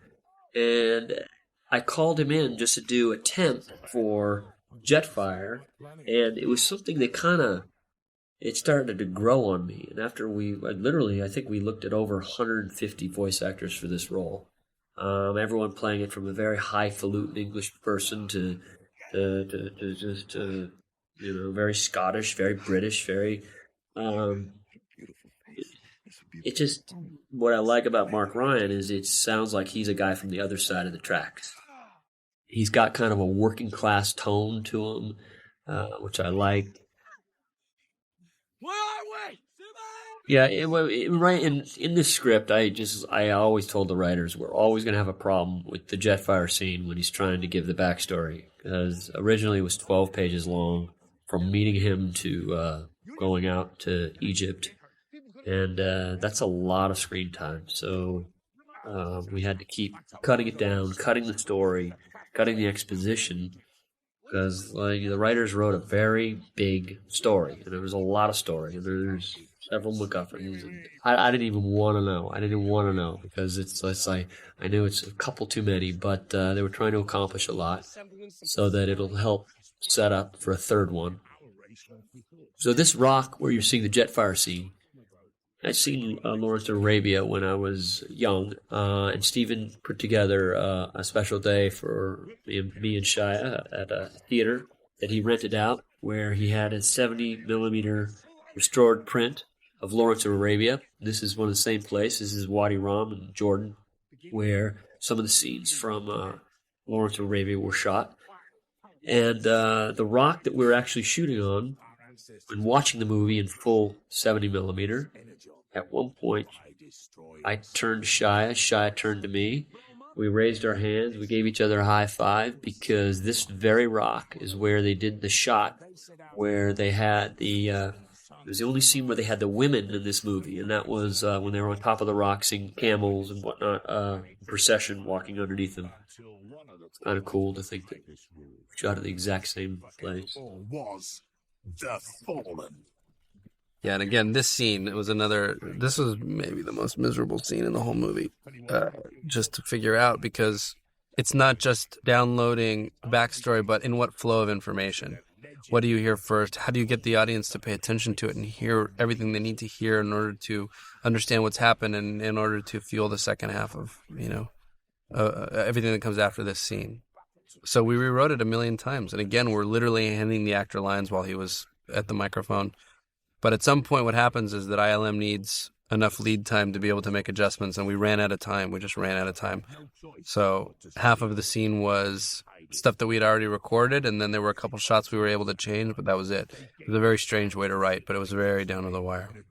I guess it's just sort of a fact of, if you structure your story around a mystery, you always pay a price at some point, and that you have to pay it off. You have to tell the story. Well, also, admittedly, the MacGuffins are somewhat unwieldy in that we're trying to have our cake and eat it too with some of those sequences, like the kitchen bot, and then bringing Megatron to life, and all those things that you end up splitting the pieces of the cube in a way that drives you all over the place. Right. But it's because you want to see those moments. Yeah, I mean, that's the thing. I think we love, as audiences, we love to sit in a theater and wonder what's going on for as long as possible. That's the fun of a ride like this. And what happens inevitably is that you have to come to a point where the audience goes, you know what?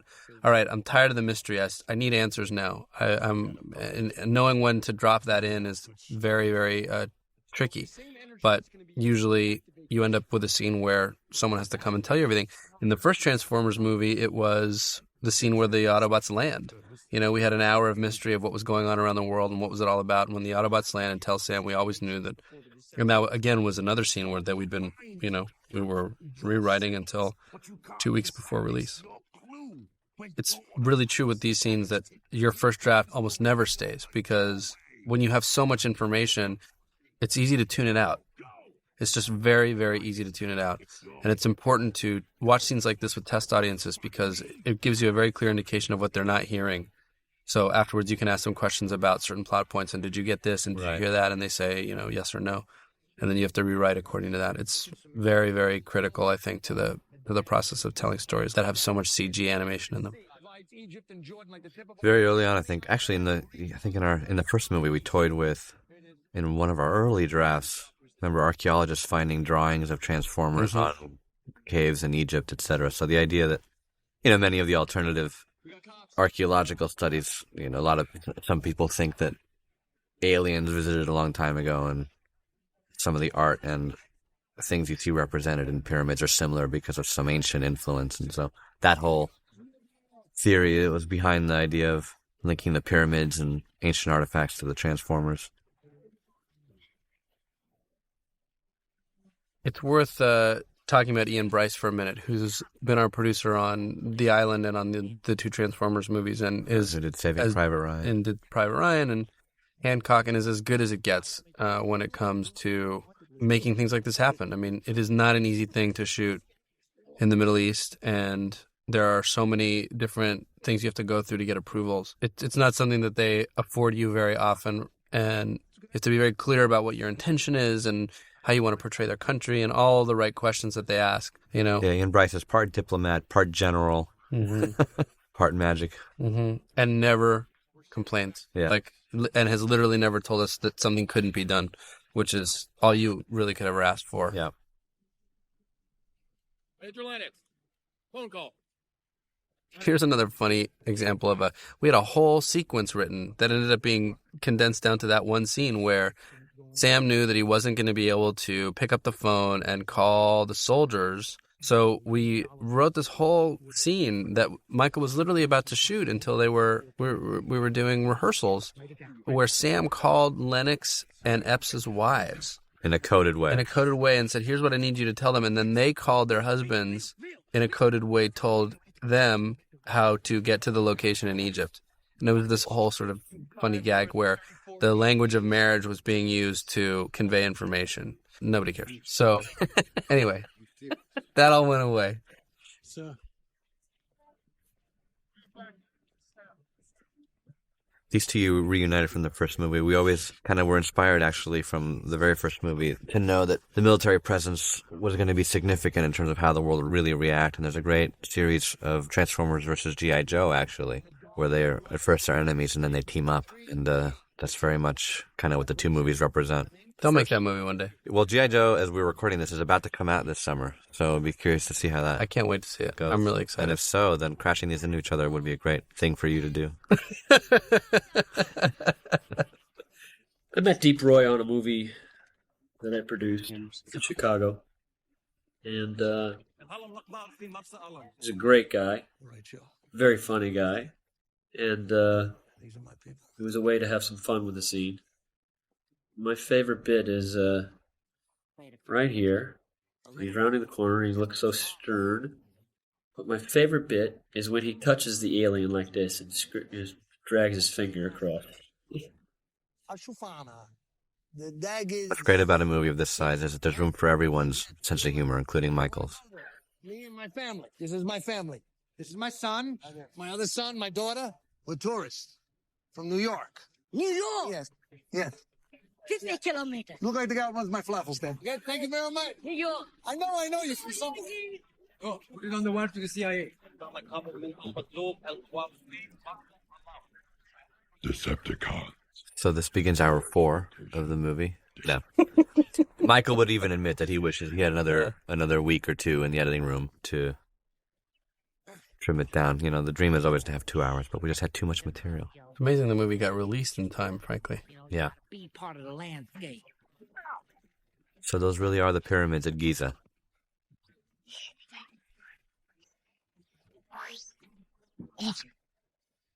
I think aliens built this. So we shot part of the scene in Los Angeles, in our parking lot outside our stage. Like this part was shot in Los Angeles, and then we made the exact same set, full scale. I mean, it was actually we designed a small set piece off of an existing wall that's there in Egypt. That's where we shot some of the wide stuff because I had a very tight window to shoot. And hazardous to your health. Yeah, well. There's this scene right here Boys. on top of the roof where this is where it was called Blue Night. Blue Night, you get I'd say about 17, 18 minutes to shoot for your this is right when the sun drops and you've got that blue vibrant sky. Magic hour is the hour as the sun is dropping to the horizon, and then Blue Night starts after Magic Hour. I call it Blue Night. I mean, this is where we've still got an exposure for our cameras, and it still looks like dawnbreak or dusk. And as you can see, I'm telling you, this is our first day here in Egypt. And of course, my crew was very giddy. It's the end of the show. It's been a long, fun show, but they all had their video cameras out. And I am serious as all can be to get this scene. It was very important. And I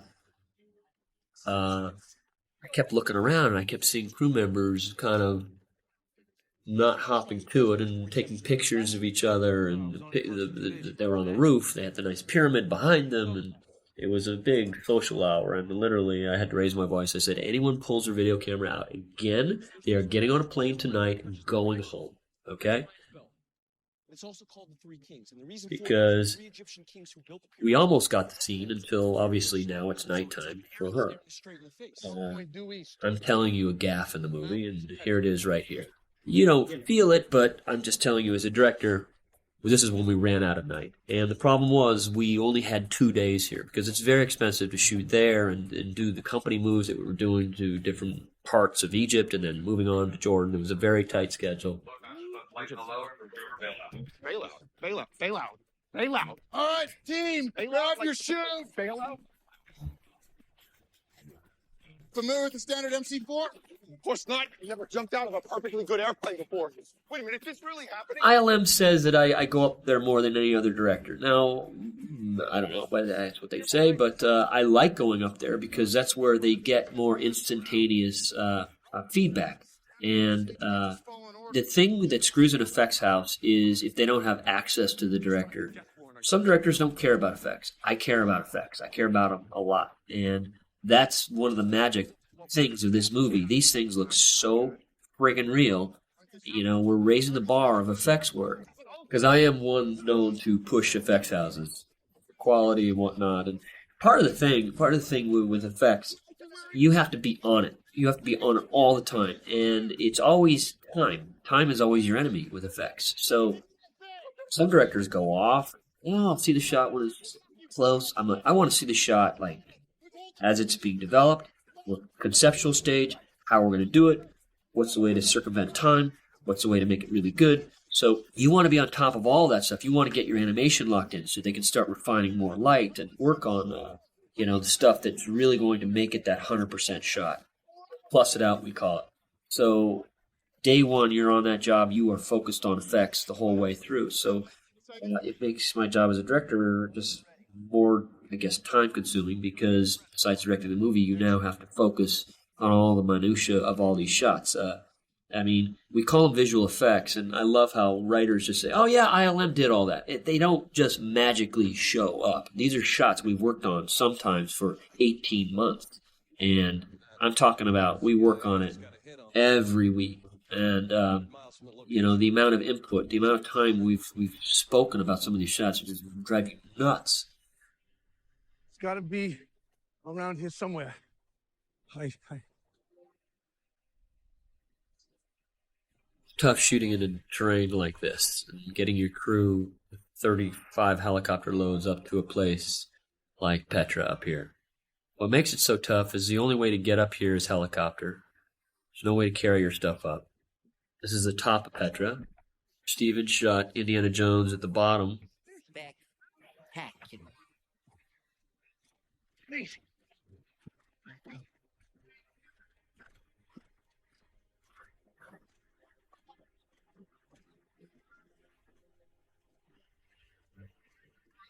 It's here somewhere, guys. Oh, yeah? Why? So this is the interior set. We built an interior set in Los Angeles, and then this is where it's kind of emulating what was over there. We added the arches and whatnot. This is basically just a square room when you're in Petra. But it is truly the biggest door you've ever seen. Why is it so big and it opens into a very small room? I'll never know. So I had them construct the set here. This is in L.A., where I had it next to a stage door because I wanted natural sunlight to filter through. A lot of DPs don't like this idea, but if you shoot it at the right time of day, we waited for the afternoon to shoot this scene. We shot it 2 days in a row, right when the sun was around 3:30. A nice streaming in sun, and it's something you can't really imitate with lights. DP's always afraid of it because he doesn't have total control, and the sun moves, and it's just DP's like total control, but you can't imitate the sun. You just can't always imitate that feel of the sun and that quality. And, by bouncing a gold griff, Ben wanted to light it a little different. And I'm like, Ben, we're putting a gold griff here to bounce it in. And that's how we get these nice gold colors. Looks like the sun. It is the sun. This set was built next to this, the tomb set, which is combined with this set, breakaway wall, and Nigel, my production designer, found this is all carved foam inside of here, and it takes one of the best sculptors in the business here months to carve this stuff, and Nigel was able to find real metallized coating, which gave it this metal feel. So it's kind of a new invention. It's a light kind of spray kind of stuff.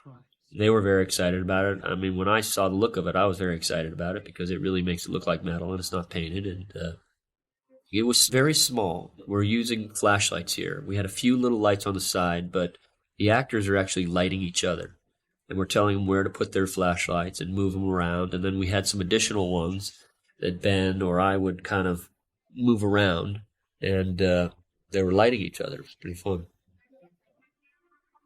The theory of the matrix of leadership as it had been presented in all the comics and in the cartoons, the idea was it was something that you had to earn, that Right. your leadership had to be demonstrated in order for you to get it. And that ultimately felt like tying that into the mythology of the original primes who had sacrificed themselves and had put their spirits into the matrix, and that only someone who evidenced those qualities would be able to earn the matrix. And again, Shia's whole demeanor along those lines changes from Optimus's death, and he's the old Sam Witwicky in a way up until that moment. Right. And for the rest of the movie, you can even see it in the way he carries himself. He's a little bit more that he. Well, he has a different drive. Yeah. His drive is to avenge his friend's death and save his friend's life. This was another scene that we actually ended up doing some reshoots on, because the idea that Sam had faith and that he somehow knew that at the end of this journey, grabbing this dust, possibly propelled from the wisdom in his mind, right, subconsciously. Right. It wasn't landing enough in the lines that we had shot originally. And so we added some ADR and we did shoot a couple extra lines, and I think it did help sell the ending ultimately. Best let me out of this plane. So when these guys are diving out of the plane, this is an Air Force team. Right here, this is my camera right here. I'm hand holding it, and I'm on a strap, but I'm looking out. I've got like a 3-foot gap with an open door there, looking down 10,000 feet. Kind of a wild feeling. You think you can bring him back to life with that pixie dust? Absolutely. Let's go. That goat didn't get hurt, by the way. Apparently, we discovered that's what goats do. We went to the Middle East, and we, but by getting all the textures and the graffiti and the different colors, I mean, Nigel did a very good job trying to match these two sets and try to give it the look and the feel, tonally, paint job wise. But it's extremely hard to shoot because the white sand makes it so you've got to shoot one direction in the morning, and then it changes so quickly on you. It gets so bright. You have to really move around from scene to scene because it's just the sun is so fast moving out there, and it's really the mornings and afternoons is where you really have to cook. Well, the thing is, you just got to know you have to know the movie in your head so that you got to be very nimble, and you try to plan it out, but things do happen, and sometimes when it clouds up, it's just a murky mess. I mean, sometimes there were some thunderheads were out there, and it would just murk up the sky, and literally it makes it unshootable because if you have an overcast sky, there's no contrast on the sand, so it just looks like dog crap. So you've got to be very nimble. Can't take that guy anymore. Oh!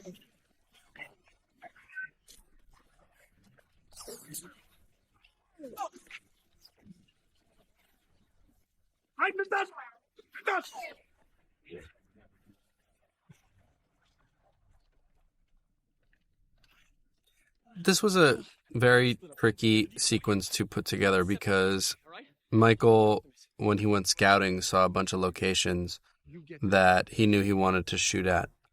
And there were certain, like Devastator. Devastator was, the story that we were told by ILM about Devastator was that no digital character in the history of film had ever required as much computing strength to render. And the first night of the animator's rendering of one of the pieces of Devastator, the computer started smoking and blew up. There was so much information in there. And it was I think Michael knew that he was going to be doing something, creating something that people had never seen before, which was, on the one hand, awesome, and on the other hand, very tricky to figure out how to choreograph that. At one point, one of the execs at DreamWorks said to us, the weird thing about it is that Devastator is such a massive character. He could literally be the bad guy of your movie, and yet he's sort of just one of the many Decepticons that you meet along the way. And between the needs of the story, having to resurrect Optimus, having to bring the parents back into the story, having to have the military do their side of the story. It was a kind of a choreography nightmare. It took a very long time to conceive of. The thing about Michael that's really interesting and I think great is that once he locks in on how he wants to shoot something, which he tends to do in the script process, he doesn't like to change it.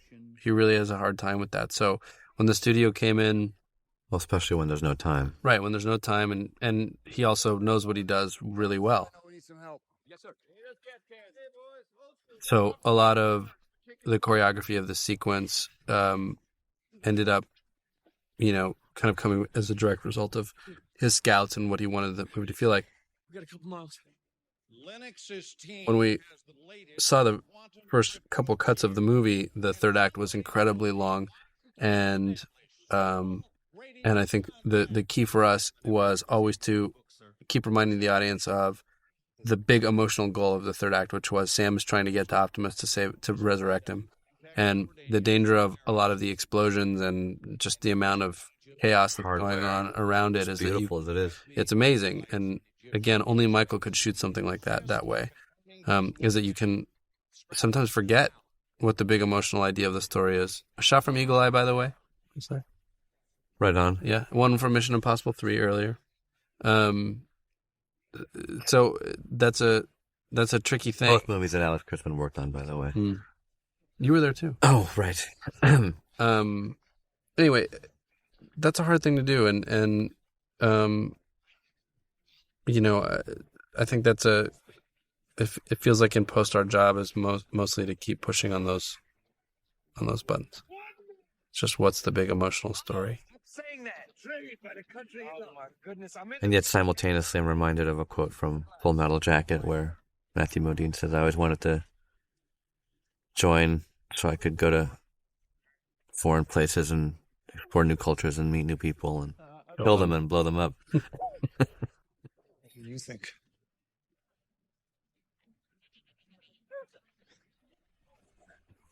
So they're in a set in the States, and then the actual footage of the pyramids is put in behind them.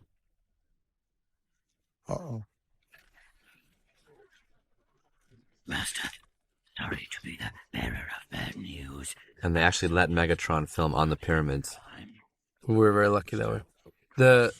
All this stuff was very last minute as well, because one of the problems that we were having in cutting the movie together was that we were losing the Decepticon's objective, and that the machine was revealed to be under the pyramid.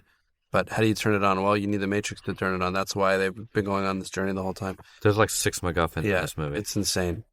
I hope people follow it. But we ended up, again, the benefit of CG characters is that you can have them articulate what it is that you want the audience to know. So we ended up, and only knowing that was a process from the first movie, would we ever have dared to go into this with the time constraints? Yeah. We know that we're going to be on the other side, focusing it more. He thinks he'll bring Optimus back to life. So our mission is to find him and get him to Optimus. All right, we're going to drop fire from the left flank. I need a scout team. Go up through the middle with RC and Ironhide. The thing about IMAX, and the thing that makes it so challenging, is an IMAX camera is what makes it kind of bizarre to look at, the way it photographs, is these shallow lenses. The depth of field is massive. That stone wall in the back is so far away. These machines are so big, but everything's in focus. So this is a true IMAX shot. So an IMAX screen, it's just that it's got that ultra crystal clear clarity. When we were doing this and we were devising these shots, the building of Devastator, first of all, was a feat in itself. But there was a problem when we were doing some of these CG. There were some shots that I was not able to do with my camera. We couldn't move around this thing that was over 100 feet tall. If the helicopter wasn't able to get it, I had to use a crane, and certain moves you couldn't do around this Devastator. It's just not possible to capture on a camera, so you have to make a digimat, which is they take pieces of this pit from photographs or things that we've shot with our camera. They stitch them together so you've got a wider, basically a virtual world now. You're able to move your camera around. And this was getting to when we were getting down to it. And I'm like, guys, there's a problem with this. There's a problem with this. There's a problem with this. And everyone's like, what's the problem? What's the problem? And I'm like, and I was timing some of the plates, and that's when it hit me. And I'm like, oh my God. We made our Digimat world, but everything you've made behind it is blurry. And they were far down the road on several of these shots, many of these shots. And we had a large show to finish. And we literally, I had to tell them, guys, this is not IMAX. It will never look good because the things are all blurry now, and it's breaking what IMAX, how it photographs. And my thing is, I always like to make it photo real, and that's not how IMAX cameras photograph. It wouldn't be out of focus, and you have to take this Digimat world that you spent all this time on, and you've got to throw it away, and you've got to make a new one. So that kind of put a real kink in everything. And this basically is a single shot where we come through with circle track. We built a special set where the wall wasn't there, and then we had the hole, and I shot the hole, and I would take this on a dolly. This was a timed camera move. It was practiced and timed out. And then we have to turn it back without strobing so much. You know, every time you pan, you strobe. And then we come back into this lock. The shot would stop here, and we would take the door out, and then we continue the shot on one piece of circle track here. So this is Shia acting in a continuous move. It could actually be two different shots. It might have been a different performance, because when you have the lock, you can go to a different setup. I love how when the little bug comes in, it gets so quiet, and that's the fun of Transformers, that you can have a little Insecticon that can send a message to a big bad guy. But what makes it difficult was you had the intense brightness outside to the darkness inside, so it was a big challenge. The exposure changes so much.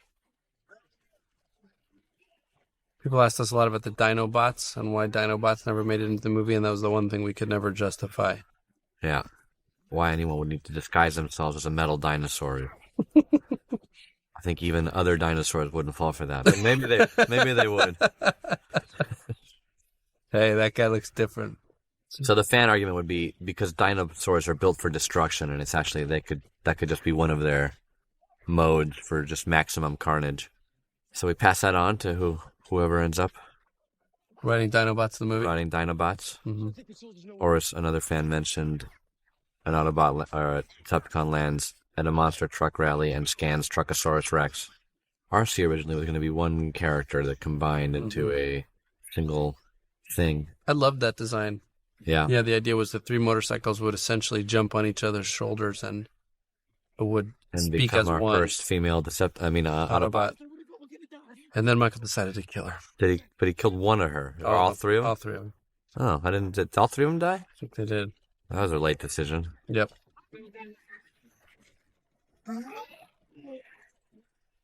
This thing with the trailers here is we had literally 1,000, not 1,000, but maybe 200 ripping points with this little cables that were tied in to a bigger cable, and they're tied onto the cable lengths at certain times. So imagine a crane line that's pulling. Each one is kind of timed, so it pulls at a different kind of time that makes it it'll give it kind of a ripping sensation that goes like pop, pop, pop, pop, pop, pop, you know? So it was a very hot set because we are in the summer heat. This was July. I mean, baking. We're talking baking. And we had a Learjet engine down there and 100-mile-an-hour fans. Learjet engine, it's like it says, it's a Learjet, meaning it's a corporate plane, jet engine, that blows 200 miles an hour, or I think 250, shooting air gusts out of the nozzle. It's a truck that comes with a jet engine on it, and the guys would stand near it and throw barrels that would get launched like 60, 70, 100, 200 feet. Craziest day of shooting I've ever done.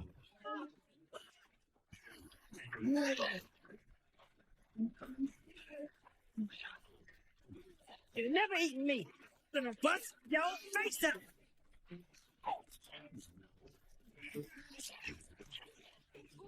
Nigel Phelps, my production designer, I just absolutely love Nigel Phelps. He was trained under Anton Furst, who he did the original Tim Burton Batman movies.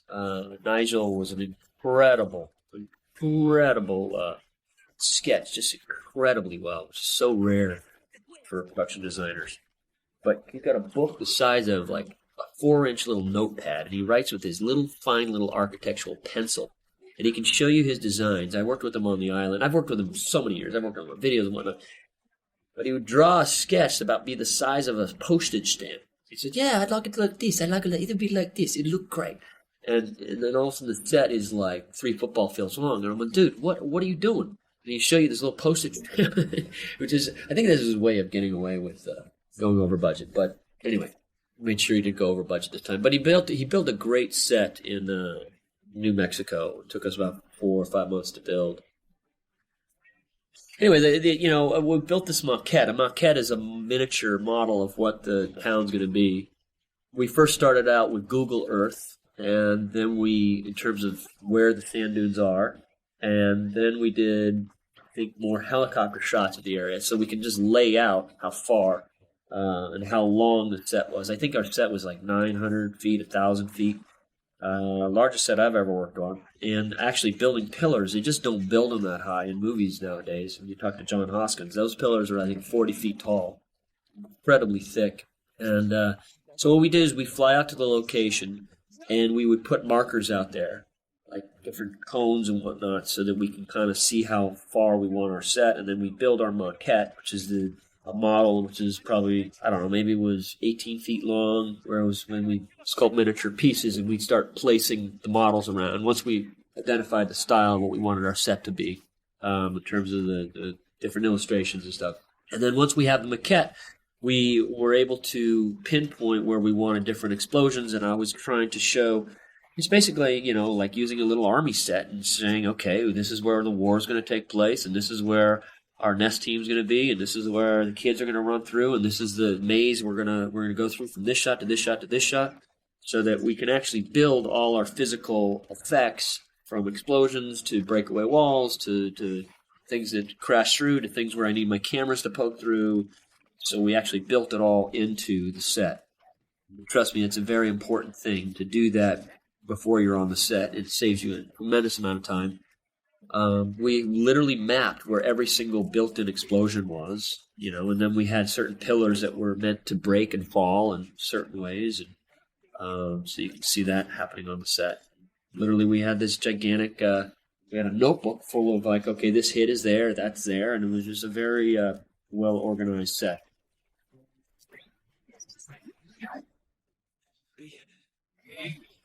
This was this scene kind of. This was our day in New Mexico where I woke up and looked out the blinds and it was pouring. I'm talking pouring rain. And I went back to bed. And then Mike Case, my assistant, called me and he goes, "Mike, you're not getting up?" I go, "No, it's raining." I wanted that extra hour of sleep. I'm like, oh, sometimes you pray for these days. You hate them because it costs $200,000 or $300,000 of a wasted day. Your crew sitting on your haunches, and so I basically got on the horn, tried to sleep for 20 minutes, and I'm like, okay, you know what? Let's shoot this scene with the parents, and we'll bury it into some little alleyway. So I kind of called in the scene, because Casey, my AD, he says, "Bud, it's bad out here. You don't want to come." And so I think I slept for about 20 minutes, and I woke up and I said, no, we're not going to let the day waste. And then I called the scene in. The hotel from the location's about 40 minutes away. I said, bury it into that alleyway where we can kind of light it and control it. And, if you look around, it is raining. You see the wet top, and that sand is fully wet. But film, you can get away with stuff like this, and people panic that you can't really see raindrops on film, and it really, you get away with bloody murder on film. But it was also just the murkiness of the day, so this was an ideal scene. It turned out to be quite a great day because we were able to get this nice scene. And Kevin and Mom and Sam and Shia, and just great moment between them. Let's get these wounded clear of the bird. Stay still, don't move. You all right, young man? You have a radio. Hey, kid. It's been nice knowing you. Remember what I did for my country. This is my moment.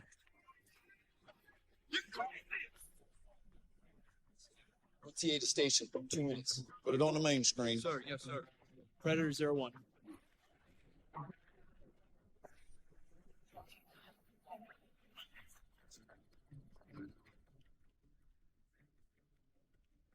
Shit, it's a trick. Commence Operation Firestorm. Send everyone. Get those Marines. This is Warlord rolling strike packages. Alpha. Task Force Ripper. Mexican.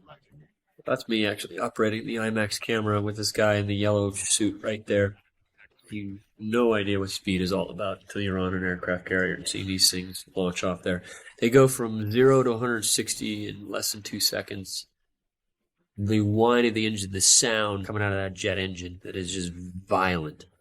That's why they say it's one of the most dangerous places to work. The F-18s are parking so quickly when they were launching because they were on full-on war games. When they're parking, they're turning, they're trying to go to the nose of the ship as they're launching. The 4 launch areas. One of the F-18s just goosed his engine for just a split second, and the airflow just literally picked me up, and I kind of sidestepped along, like tap dancing for 16 feet. And that's why you wear these vests. Those color-coded vests, they're all actually life preservers that automatically inflate if you get tossed over. Now, if you go in the water, the aircraft carrier doesn't stop to get you. That's not what they do. So you're on your own for a while until the helicopter can come pick you up. That sounds kind of fun. We got 300 satellites up there. Where the hell are our men? Identify yourself. So this is me actually shooting. I wanted to be the one to shoot this. I shot with my little Aeroflex 235 handheld with the Turturro on the pyramid. We're about, I'd say, 20 brick heights up. Some of that is a set in L.A., but most of the scene was shot. Like this is shot real. Him doing the dialogue there. The great pyramid. He's a pyramid behind. This team right here, this amphibious thing, this is LCAC, and these are tanks coming down. These are the Marines. They're based down in Pendleton. I was so impressed with the Marines. I got to the location. It was kind of it was literally the last thing we ever shot in this movie. And these guys are like a football team. And they like, sir, we're ready for you. And I just wanted to move. They had you saw how many vehicles they had there. They had a lot of vehicles. And I said, all right, we need to stage this, move this over here, whatever. And literally, I'm telling you, within 10 minutes, this stuff was moved. I mean, I have never seen anything move so fast and guys get so in line so quickly. I was very impressed. And I said to the guy running it, I said, you guys are really impressive. And he goes, well, that's the Marines. They teach you. That's one of our things that we teach. They teach that we are very self-motivated. We're very, the hierarchy, I think, is a little less. And they're known for a fast response. And the first responders and truly impressive group. I was able to shoot that thing. It was literally about 3 hours of shooting. It's just the Marines' efficiency was staggering to watch. To move all those vehicles that fast, literally replaced them all in 10 minutes. Never seen anything like it.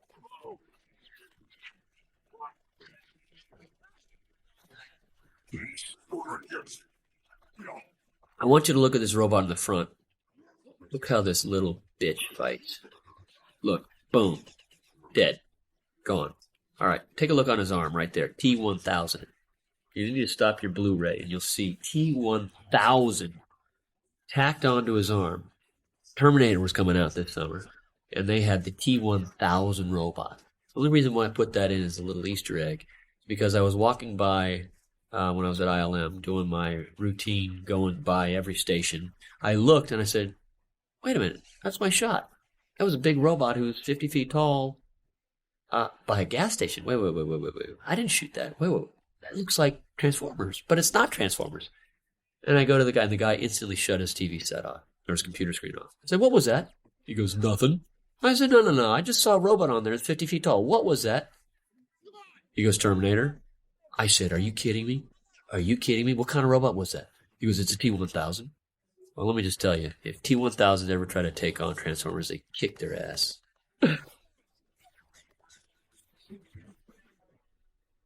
But we know early on that as part of the sort of the structure that it's going to be, you go away, you choose not to be involved.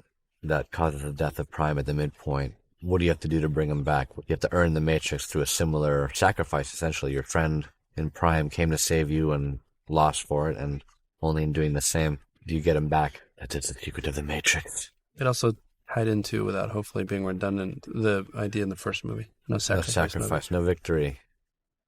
But to the idea that in the original animated movie and in the original cartoon in general, and this is something that many fans had a hard time accepting at first, the idea that the human story is as important as the Transformers story. Mm-hmm. In the cartoons, you could absolutely very much center merely on the Transformers, the Decepticons, the Autobots, even though they did have the Sam character, but they were very peripheral.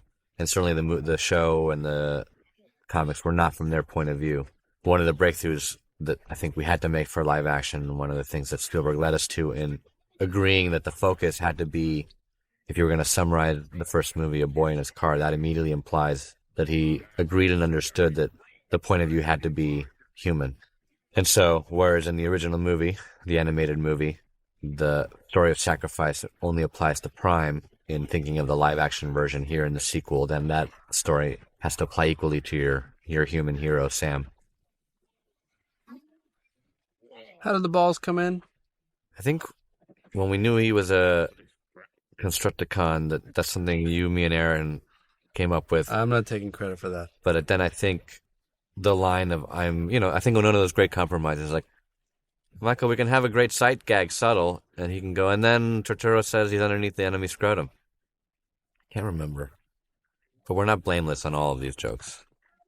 Well, certainly you're not. I am directly below enemy scrotum. If ILM doesn't win the Oscar this year, something's really wrong. Something's really wrong. You mean they didn't win the first time around? No. The polar bear won. Right. The one with the Coca-Cola. Mm-hmm. All right, I'll say it right now. We were robbed of that Academy Award, but that's fine. We won in our Visual Effects Society. We won all the awards. And so the people in the industry, they knew who should have won.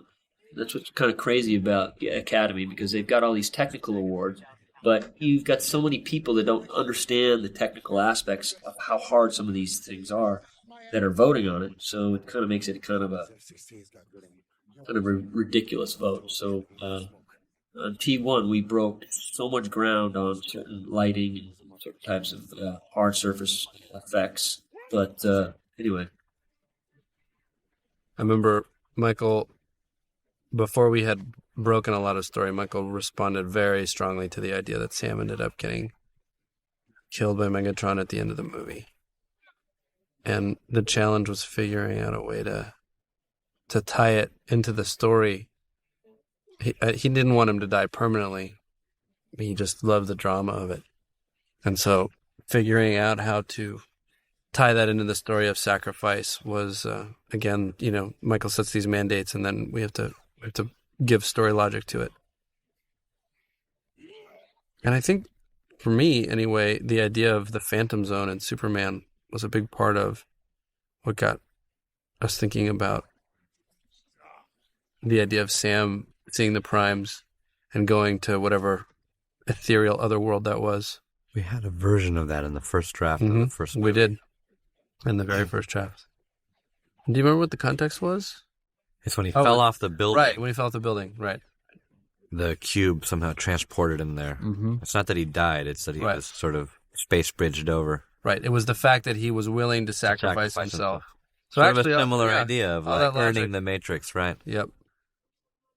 Are there any ideas that we had for 2 that we threw out, just so because they'll probably end up in 3? We actually used them on Star Trek.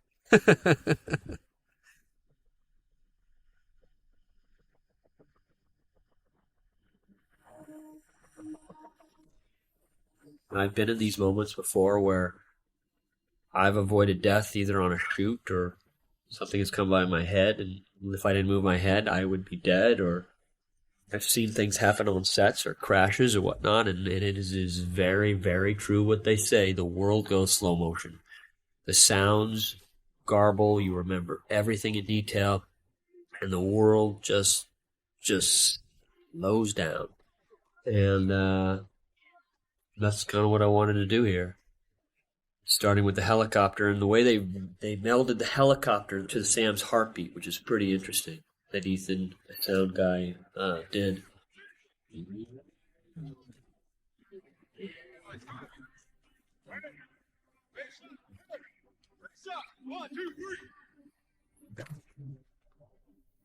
But actually, I remember in the first movie, we toyed with using the Matrix of Leadership, and they said, no, it's too close to the Matrix. Mm-hmm. And I guess by the time the second movie came around, enough time had passed. Listen to my voice. I love you. And I need you. Please. Please come back to me. Sam, please. I love you.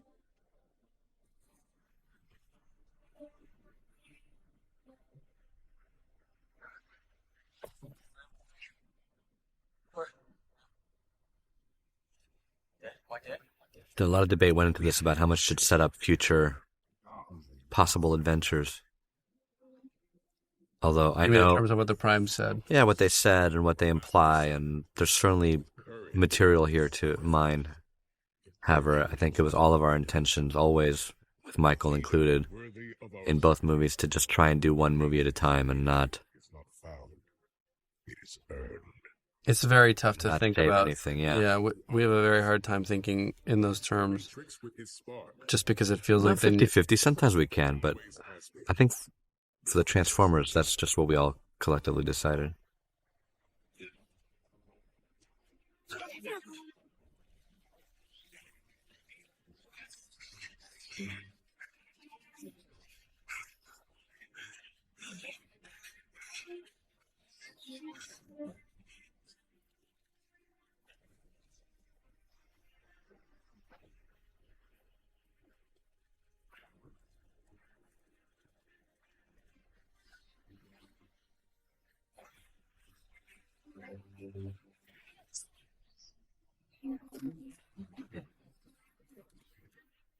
We toyed too with him meeting Prime in that dreamscape and them sort of getting out together, but I think this is more dramatic somehow, stabbing the Matrix into his chest.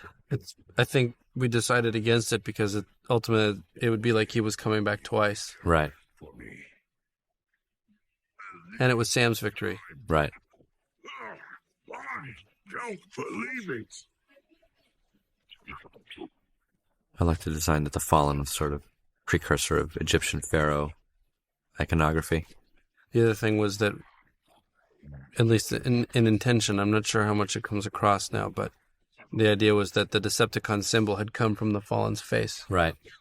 I mean, I think if you look at it carefully, you see it. It was the charm of Jetfire to sacrifice himself for the greater good. Jetfire is one of my favorite. We're not going to bring Jetfire back, but we're going to have things like a Jetfire. He's got character and crustiness. And Now I claim your son. Enemy target top of pyramid. Engage.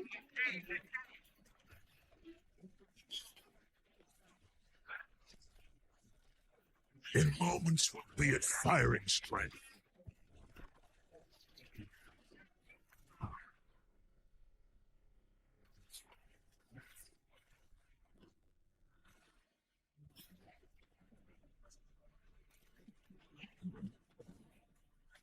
All my Decepticon life, I never did a thing worth doing until now. Optimus, take my pallets, and you will have a power you've never known. Fulfill your destiny.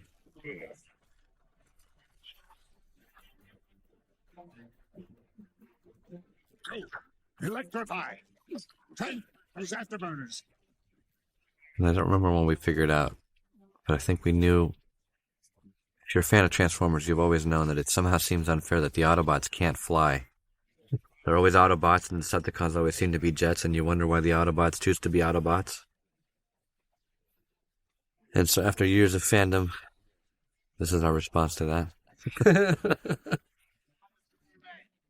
And it dovetailed with the idea that, Michael wanted the ancient Transformer to sacrifice himself and somehow helped Optimus, so We realized he was a Jet.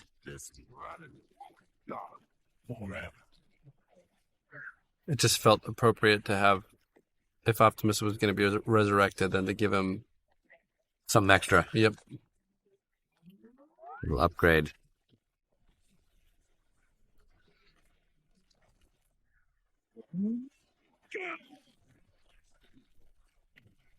Ultimately, in the movie, this was the area that got, I think, shafted the most. And I think it comes down to sheer time that we had to finish the movie. I think at this point in the movie, we were closing in on it fast, and I know ILM bit off more than they can chew, and there was some panic going on. So this fight wasn't everything that I would have wanted. I would have wanted to make it more brutal, more emotional, but you couldn't make it go on too long, and it just didn't have enough time to block it out. So I apologize to the fans for that. I do like the ending shots, though, when he finally rips out his spark. Part of this fight, why it makes it so difficult, is the choices of plates. Now, this was shot in Egypt, and we were running out of time, so the breadth of plates were a lot less in terms of choices than, let's say, per se, the forest. But right here, I love this. Aaron had this line, like, sometimes cowards do survive. I'm not trying to call you a coward, but sometimes cowards do survive.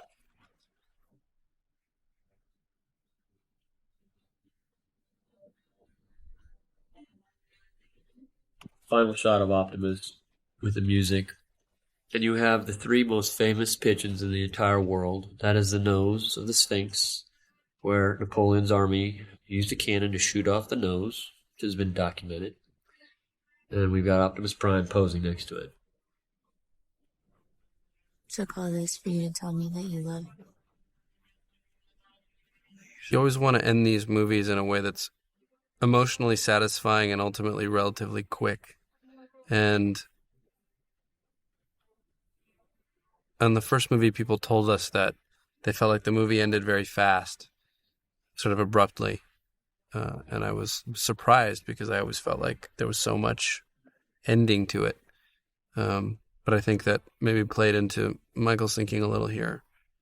There wasn't much more story to tell afterwards, you know. We talked about different, codas as Sam back in school, and we ended up, Steven actually wanted us to shoot one, right, which ended up in the credits, but it felt like, because the audience will have just gone through such a ride in this sequence, that there wasn't much left to do. That Sam and Michaela end up back together again, all those things. She does go to college with him at the end of the day. This was another scene that we had rewritten a couple times, just to make sure you end on the right note. And Shia is very good about wanting to avoid cheese. He's got a real radar for it. And he just wanted to make sure that the scene didn't end up too sappy. And I send this message so that our past will always be remembered. For in those memories, we live on. And the idea that the voiceover was kind of a staple of Transformers, it felt like we needed to do that as a framework. It felt like it worked pretty well. And we're usually against voiceovers, too. Anyway, thank you for watching. Thank you indeed. And thanks on behalf of Aaron Kruger, who was with us through this whole battle.